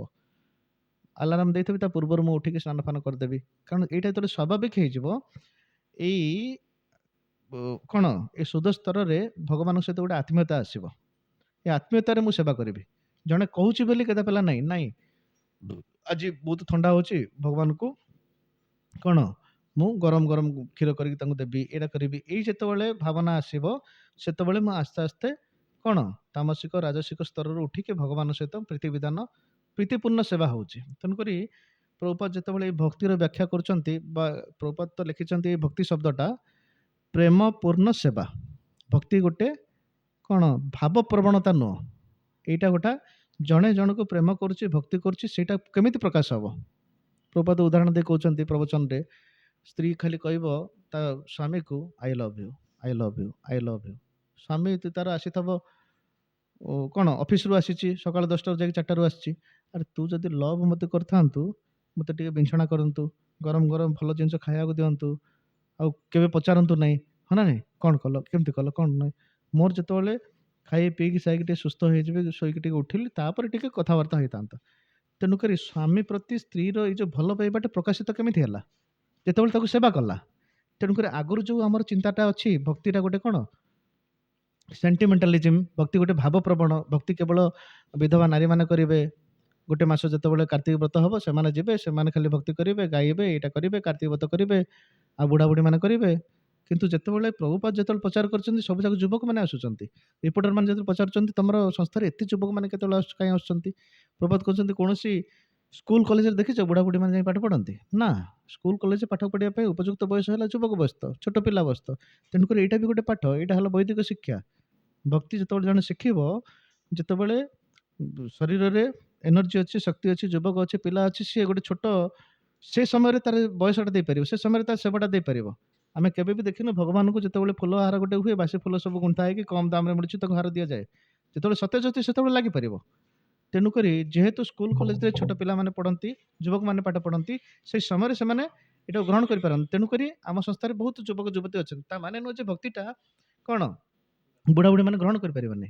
ତାହେଲେ ଭକ୍ତିଟା କ'ଣ ଏଇଟା ଗୋଟେ ଲିମିଟେଡ୍ ହେଇଯିବ। କାରଣ ଉଦାହରଣ ଅଛି ଭକ୍ତିଟା ଜଠର କ'ଣ ମା ପେଟରୁ ଆରମ୍ଭ କରିକି ମୃତ୍ୟୁ ଶଯ୍ୟା ପର୍ଯ୍ୟନ୍ତ ଆମେ କରିପାରିବା। ପ୍ରହ୍ଲାଦ ମହାରାଜ ଯେତେବେଳେ କୟାଦିନଙ୍କ ଗର୍ଭରେ ଥିଲେ ସେ ଭକ୍ତି କରିଥିଲେ। ହରେ କୃଷ୍ଣ, ଆଉ 5-10 ମିନିଟ୍ ଅଛି ଟିକେ ଶ୍ରବଣ କରିବା। ସେ ଭକ୍ତି କଲେ, ହଁ ନା ନାଇଁ? ମୃତ୍ୟୁ ଶଯ୍ୟାରେ ପଡ଼ିଛନ୍ତି ଅଜାମିଳ, ସେ ଭକ୍ତି କଲେ ସେଠି। ଆଉ ଭକ୍ତିଟା ମନୁଷ୍ୟ ଶରୀର କରିବା ପାଇଁ ଏଇଟା ବହୁତ କ'ଣ ସହଜ ବା କଣ୍ଡୁସିଭ୍ ତ କୁହାଯାଏ। ବା କିନ୍ତୁ ତା ମାନେ ନୁହେଁ ଯେ କ'ଣ ପଶୁ ଶରୀରରେ ପକ୍ଷୀ ଶରୀରରେ ଭକ୍ତି ହେଇପାରିବନି। ଜଣେ ଯଦି ସମର୍ଥ ସାଧକ ଥିବେ ବା ଆଚାର୍ଯ୍ୟ ଥିବେ ସେମାନେ କରେଇ ପାରିବେ ତାଙ୍କ ଦ୍ୱାରା। ଯେମିତି ଚୈତନ୍ୟ ମହାପ୍ରଭୁ ଯେତେବେଳେ ସେ ତ ସ୍ୱୟଂ ଭଗବାନ କୃଷ୍ଣଙ୍କର ଅବତାର ନା। ଝାରିଖଣ୍ଡରେ ଯେତେବେଳେ ସେ ସ୍ନାନ କଲା ପରେ ସେ ନଦୀର ଜଳକୁ ଯେତେବେଳେ ହାତୀ, ବାଘ, ହରିଣ, ମୟୂର ଉପରେ ପକେଇଛନ୍ତି, ସେମାନେ ବି ହରେ କୃଷ୍ଣ ନାମ କୀର୍ତ୍ତନ କରୁଛନ୍ତି ଆଉ ନୃତ୍ୟ କରୁଛନ୍ତି। ନିତ୍ୟ ବୈରୀ ଗୋଟେ କ'ଣ ବାଘର ଖାଦ୍ୟ ହେଲା ହରିଣ, କିନ୍ତୁ ସେଠି ଯେତେବେଳେ ସେମାନେ ଆତ୍ମା ସ୍ତରକୁ ଆସିକି ସଂକୀର୍ତ୍ତନ କରୁଛନ୍ତି, ବାଘ ଆଉ ହରିଣ ହାତ ଧରାଧରି ହେଇକି ସେ ନୃତ୍ୟ କରୁଛନ୍ତି। ଦି ଜଣଙ୍କୁ ସେମାନେ ଚୁମ୍ବନ ବି କରୁଛନ୍ତି। ଆପଣ କହିବେ ଏଇଟା ମନଗଢ଼ା କାହାଣୀ, ଆପଣ ସମ୍ପ୍ରଦାୟରେ ଆସୁଛନ୍ତି ତେଣୁକରି କହିଦେଉଛନ୍ତି। ଏବେ ବି ଯଦି କୌଣସି ଯାତ୍ରା ଯିବ ଝାରିଖଣ୍ଡ ଆମର ରାଞ୍ଚି, ସେଠି ଚରଣ ପାହାଡ଼ ଅଛି, ମାନେ ଯୋଉଠି ଚୈତନ୍ୟ ମହାପ୍ରଭୁ ଏ ଲୀଳା ବିଳାସ କରିଥିଲେ ତାଙ୍କର ପାଦ ଚିହ୍ନ ଅଛି। ହାତୀ ଆଉ ବାଘ ହରିଣଙ୍କର ପାଦ ଚିହ୍ନ ଅଛି, ଏବେ ଦେଖିପାରିବେ ସେଠି ଅଛି। ସେଇ ପ୍ରକାର ଜଟାୟୁ ସେ କ'ଣ ପକ୍ଷୀ ଶରୀରରେ ଭୋଜନ କରିଛନ୍ତି। ଏଇଠି ଆମ ସାମ୍ନାରେ ଗଜେନ୍ଦ୍ର ପଶୁ ଶରୀରରେ ଭକ୍ତି କରିଛନ୍ତି। ତେଣୁକରି ଭକ୍ତିଟା ଯେହେତୁ ଆତ୍ମା ସ୍ତରରେ, ସେଇଟା ଶରୀର ଦ୍ୱାରା ବାଧିତ ହୁଏ ନାହିଁ। ସେଥିପାଇଁ କିନ୍ତୁ ମନୁଷ୍ୟ ଶରୀରରେ ଭକ୍ତି କରିବା ନୋ ମାତ୍ରେଣ ଭକ୍ତି ଅଧିକାରୀ। ମନୁଷ୍ୟ ଶରୀର ଯାହାକୁ ମିଳିଛି ସେମାନେ ଭକ୍ତିର ଅଧିକାରୀ। ଜ୍ଞାନ ମାର୍ଗରେ ବା ଯୋଗ ମାର୍ଗରେ ତାଙ୍କର ଅଧିକାରିତ୍ୱ ପ୍ରାପ୍ତ କରାଯାଏ। ଜଣେ ଯେତେବେଳେ ମନନ କରିବ, ଚିନ୍ତନ କରିବ, ସେ ବୈରାଗୀ ହେବା ଦରକାର। ସଂସାର ପ୍ରତି, ପିଲା ଛୁଆ ପ୍ରତି ଏତେ ଆସକ୍ତି ହେବା ଦରକାର ନାହିଁ। ତାପରେ ସେ କରିପାରିବ। କିନ୍ତୁ ଭକ୍ତି ପାଇଁ ବେଶୀ ସଂସାର ପ୍ରତି ଆସକ୍ତି ନଥିବ ବା ବେଶୀ ଭଗବାନ ପ୍ରତି ଆସକ୍ତି ନଥିବ। ତାଙ୍କୁ ଯେତେବେଳେ ଏଇ ଭକ୍ତିର ତାଲିମ ଦିଆଯାଏ, ଟ୍ରେନିଂ ଦିଆଯାଏ, ସେମାନେ ଭକ୍ତି କରିପାରିବେ। ତାପରେ ଏଠି ପୁଣି କୁହାଯାଉଛି ସତ୍ୱେନ, ହଁ ସତ୍ୱେନ, ସତ୍ୱ ମାନେ ଏଇ ଶୁଦ୍ଧ ଭକ୍ତି ଦ୍ୱାରା ବା ଏଇ ଶୁଦ୍ଧ ସ୍ତରରେ, ଶୁଦ୍ଧ ସତ୍ୱ ସ୍ତରରେ ଯେତେବେଳେ ଆମେ ଭକ୍ତି ସାଧନ କରିବା, ତାହା ଦ୍ୱାରା ଭଗବାନ ପ୍ରତିଲଭ୍ୟ କରାଯାଏ, ତାଙ୍କୁ ପ୍ରାପ୍ତ କରାଯାଏ। ପୁଣି କୁହାଯାଉଛି ନୈଷ୍କର୍ମଣ୍ୟ ବିପଶ୍ଚିତା ନମ କୈବଲ୍ୟନାଥାୟ ନିର୍ବାଣ ଶୋକ ସମ୍ବିଦେ। ଏଇଟା ଗୋଟେ ଗୋଟେ ଶବ୍ଦ ବହୁତ ସମୟ ନେବ ଏଇଟା କରିବା ପାଇଁ। ଏଠି କହୁଛି ନୈଷ୍କର୍ମ୍ୟ ବିପଶ୍ଚିତ। ନୈଷ୍କର୍ମ୍ୟର ଅର୍ଥ ଏଠି କହୁଛି ଚିନ୍ମୟ କାର୍ଯ୍ୟକଳାପ ବା ନୈଷ୍କର୍ମ୍ୟ। ଆମେ ଶୁଣିଲେ ସାଧାରଣତଃ ଆମେ ଭାବୁଛୁ ଯେ କର୍ମ କରିବା ନାହିଁ, ହାତ ଗୋଡ଼ ବାନ୍ଧିକରି ବସିଯିବା, ହଁ ନା ନାଇଁ? ନା, ନୈଷ୍କର୍ମ୍ୟ ମାନେ ଏଠି କୁହାଯାଉଛି ଚିନ୍ମୟ କାର୍ଯ୍ୟ ବା ଭଗବାନଙ୍କର ସେବା ପୂଜାକୁ ନୈଷ୍କର୍ମ୍ୟ କୁହାଯାଏ। କାରଣ ତା ଦ୍ୱାରା ତମକୁ କର୍ମ ଫଳ ମିଳିବ ନାହିଁ। ଯେମିତି କୁହାଯାଏ ଅକର୍ମେ ବାସୁଦେବ ପ୍ରୀତି। କର୍ମ କଲେ ପୁଣ୍ୟ ହେଲେ ତମକୁ ପୁଣ୍ୟ ଫଳ ମିଳିବ, ପାପ କଲେ ପାପ ଫଳ ମିଳିବ, ବିକର୍ମ କଲେ ପାପ ଫଳ ମିଳିବ। ଅକର୍ମଟା ଯେତେବେଳେ ଭଗବାନଙ୍କର ଆକାଉଣ୍ଟରେ କରିବି, ସେଇଟା ବାହ୍ୟ ଦୃଷ୍ଟିରୁ ଏଇଟା କ'ଣ ଖରାପ କାର୍ଯ୍ୟ ହେଇଥିବ, ତମକୁ କିଛି ଫରକ ପଡ଼ିବନି, କାରଣ ଭଗବାନ ତାର ଦାୟିତ୍ୱ ନେବେ। ଯେମିତି ଅର୍ଜୁନ ହେଇଗଲେ ଆମର କ'ଣ ହନୁମାନଜୀ ହେଇଗଲେ, ଦିଟା ଯୁଦ୍ଧରେ, ମହାଭାରତ ରାମାୟଣ ଯୁଦ୍ଧରେ ସେମାନେ ବଡ଼ ବଡ଼ ହିରୋ, ସେମାନେ ବଡ଼ ବଡ଼ ବୈଷ୍ଣବ, ହଁ ନା ନାଇଁ? ଆପଣ କହିବେ ସେମାନେ ଏତେ ଅସୁରକୁ ମାରିଲେ ସେମାନେ ବୈଷ୍ଣବ କେମିତି ହେଲେ? ଭଗବାନଙ୍କ ପ୍ରୀତିବିଧାନ ପାଇଁ ସେମାନେ ସେଟା କାର୍ଯ୍ୟଟା କରିଛନ୍ତି, ହଁ ନା ନାଇଁ? ଯେହେତୁ ସେ କ୍ଷତ୍ରିୟ, ଯୁଦ୍ଧ କରିବା ତାଙ୍କର କାର୍ଯ୍ୟ, ଯାହାଦ୍ୱାରା କି ତାଙ୍କୁ କାହାକୁ ମର୍ଡର କରିବାର କ'ଣ ଏଇଟା ମିଳିନି, ପାପ ମିଳିନାହିଁ। ତେଣୁକରି ଏଠି କହୁଛି ନୈଷ୍କର୍ମ୍ୟ ମାନେ ଭକ୍ତିପୂର୍ଣ୍ଣ ଭଗବାନଙ୍କର ଯେତେବେଳେ ସେବା ହେଉଛି, ସେଇଟାକୁ ନୈଷ୍କର୍ମ୍ୟ। ବର୍ତ୍ତମାନ ସକାଳ 3ଟାରୁ ଦେଖିକି ରାତି 10ଟା ପର୍ଯ୍ୟନ୍ତ ବ୍ରହ୍ମଚାରୀ ହେଇଗଲେ, ବାନପ୍ରସ୍ଥ ହେଇଗଲେ, ଯେଉଁମାନେ ଭଗବାନଙ୍କ ସେବାରେ ଆମେ ଲାଗିଛୁ, ଆ ପାଇଁ ତ ଆମକୁ କିଛି ପେମେଣ୍ଟ ନାହିଁ। ତେଣୁକରି ଅକର୍ମରେ କର୍ମ, କର୍ମରେ ଅକର୍ମ ଦର୍ଶନ ଯିଏ କରିବ, ସିଏ କ'ଣ କର୍ମ ବନ୍ଧନରେ ରୁହେ ନାହିଁ। ଏଇ ଜିନିଷଟା ଗୀତାର ଭଲସେ ଧ୍ୟାନପୂର୍ବକ ବୁଝିବା ପାଇଁ ଚେଷ୍ଟା କରନ୍ତୁ। ଅକର୍ମରେ କର୍ମ, କର୍ମରେ ଅକର୍ମ ପଶ୍ୟତି, ଯ ପଶ୍ୟତି, ତାଙ୍କୁ କର୍ମ ଲାଗେ ନାହିଁ। ଜଣେ ସନ୍ନ୍ୟାସୀ, ବୈଷ୍ଣବ ସନ୍ନ୍ୟାସୀ, ସନ୍ନ୍ୟାସୀ ମାନେ କର୍ମ କିଛି ନାହିଁ, ତାଙ୍କର ଚାକିରି ନାହିଁ, ବାକିରି ନାହିଁ, ସଂସାରର କିଛି ରେସ୍ପନ୍ସିବିଲିଟି ନାହିଁ, ପୁଅ ବା ଝିଅ ବିବାହ କରିବେ, ଘର ତୋଳିବେ, ଏଇଟା ନାହିଁ। କିନ୍ତୁ ଯେତେବେଳେ ବୈଷ୍ଣବ ସନ୍ନ୍ୟାସୀ ହେଲା ପରେ ସେମାନେ କ'ଣ ମନ୍ଦିର ତୋଳୁଛନ୍ତି, ପ୍ରଚାର କାର୍ଯ୍ୟ ପାଇଁ ଇଆଡ଼େ ଯାଉଛନ୍ତି ସିଆଡ଼େ ଯାଉଛନ୍ତି, ହଁ ନା ନାହିଁ, ମ୍ୟାନେଜମେଣ୍ଟ କରୁଛନ୍ତି। ତାଙ୍କର ସନ୍ନ୍ୟାସମାନେ ସେମାନେ କର୍ମ କରିବେ ନାହିଁ, କିନ୍ତୁ ସେମାନେ ସକାଳ 4ଟାରୁ ନେଇକି 10ଟା ପର୍ଯ୍ୟନ୍ତ ଖଟୁଛନ୍ତି। କାହା ପାଇଁ? ଭଗବାନ ପାଇଁ। ତାଙ୍କର ଅକର୍ମରେ ତାଙ୍କର କର୍ମ ଅଛି। ପ୍ରକାରାନ୍ତରେ ଯେଉଁ ଜଣେ ଗୃହସ୍ଥ ଦୀକ୍ଷିତ ଭକ୍ତ ଅଛି, ବର୍ତ୍ତମାନ ସେ କ'ଣ ବ୍ୟବସାୟ କରୁଛି, ଚାକିରି କରୁଛି। ବାହାର ଦୃଷ୍ଟିରୁ ଦେଖିଲେ ସେମାନେ ଚାକିରି କରୁଛନ୍ତି 8 ଘଣ୍ଟା 10 ଘଣ୍ଟା, କିଛି ରୋଜଗାର କରୁଛନ୍ତି, 20,000 25,000 50,000 ରୋଜଗାର କରୁଛନ୍ତି। କିନ୍ତୁ ସେଇଟା କରୁଛନ୍ତି କ'ଣ ପାଇଁ? କୃଷ୍ଣର ସଂସାର ଅଛି, ଘରେ ଘରେ ଦୀକ୍ଷିତ ସ୍ତ୍ରୀ ଅଛି, ପିଲା ଛୁଆକୁ ଭଗବାନ କୃଷ୍ଣଙ୍କ ମାର୍ଗରେ କ'ଣ ତାଲିମ ଦେଇକି ତାଙ୍କୁ ବି କରୁଛନ୍ତି। ତେଣୁକରି ତାଙ୍କର ବାହାରର କର୍ମରେ ଅକର୍ମ ଅଛି, ତା ଦେହରେ କର୍ମଫଳ ନାହିଁ। ସେମାନେ ଭଗବାନଙ୍କର ବିଧିବିଧାନ ପାଇଁ କରୁଛନ୍ତି। ଏଇଟାକୁ ଯିଏ ଦର୍ଶନ କରେ, ଏ ଅନୁସାରେ ଯିଏ ଜୀବନ ଚଳାଏ, ତାକୁ କର୍ମ କଲେ ବି ସେ କର୍ମବନ୍ଧନରେ ଆସିବନି। ବର୍ତ୍ତମାନ ଅର୍ଜୁନଙ୍କର ସେ ଗୋଟେ ଡାଉଟ୍ ଥିଲା। ବର୍ତ୍ତମାନ ତମେ ଏଇଟାକୁ ଜ୍ଞାନକୁ ବର୍ତ୍ତମାନ କହିଲନି, ତମେ ଜ୍ଞାନ ସ୍ତରରେ ରୁହ। ଯଦି ଜ୍ଞାନ ସ୍ତରରେ ରହିବି ତାହେଲେ କର୍ମ କରିବି ନାହିଁ, ଯୁଦ୍ଧ କରିବି ନାହିଁ। ଅର୍ଜୁନ ଚିନ୍ତା କରୁଥିଲେ ମୋତେ ଯେମିତି କହିବେ ମୁଁ ସନ୍ନ୍ୟାସୀ ହେଇଯିବି।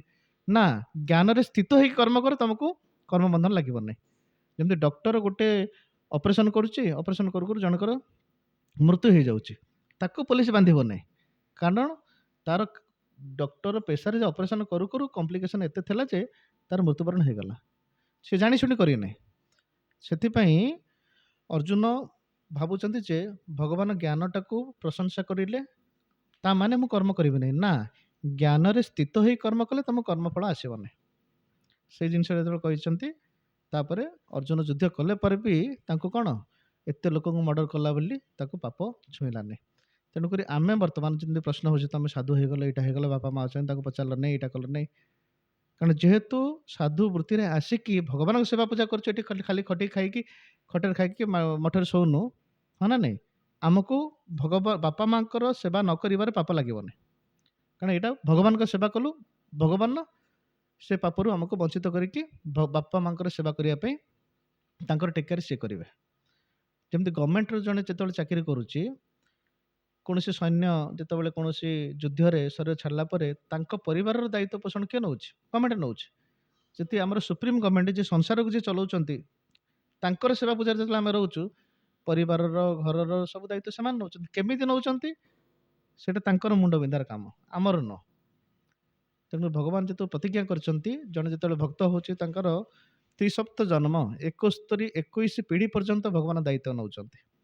ସେମାନେ କେମିତି ଭକ୍ତ ପରିବାରରେ ଆସିବେ, ସେମାନେ କେମିତି ଭକ୍ତ ହେବେ, ତାଙ୍କର ଯେମିତି ଖାଇବା ପିଇବା ରହିବାର କିଛି ଅସୁବିଧା ନାହିଁ। ତେଣୁକରି କୌଣସି ବୈଷ୍ଣବ ଯେତେବେଳେ ସକାଳ ସୂର୍ଯ୍ୟ ଉଦୟ ପୂର୍ବରୁ ଭଗବାନ ଚିନ୍ତା କରନ୍ତି 3 ଟାଇମ୍ ସେ କେମିତି ଖାଇବ, କେମିତି ରହିବ, ସେଇଟା ଭଗବାନଙ୍କର ଚିନ୍ତା। ଆମ ଚିନ୍ତା ହେଲା ଆମେ କେମିତି ତାଙ୍କ ନାମ ପ୍ରଚାର, ତାଙ୍କର ପ୍ରଚାର କାର୍ଯ୍ୟରେ ବଦ୍ଧଜୀବମାନଙ୍କୁ ଉଦ୍ଧାର କରି ତାଙ୍କ ଶରଣକୁ ଆଣିବା। ଭଗବାନଙ୍କ କାର୍ଯ୍ୟରେ ହେଲା ସେ ଆମକୁ ମେଣ୍ଟେନାନ୍ସ କରିବେ। ଆଉ ଆମେ ମେଣ୍ଟେନାନ୍ସ କରିବା ପାଇଁ ଯିବା, ଭଗବାନଙ୍କର ସେବା ପୂଜା ଛାଡ଼ିଦେବା, ଓଲଟା ଜିନିଷ ହେବ ନାହିଁ।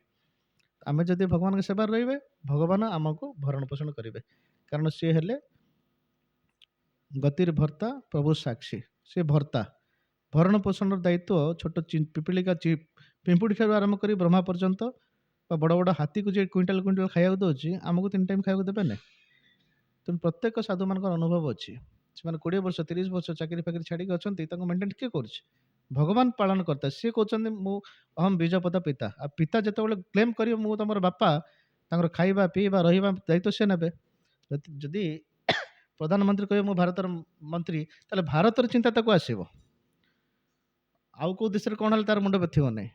ତେଣୁକରି ଭଗବାନ ହବା ବି ଗୋଟେ କ'ଣ ଟେନସନର ବେପାର।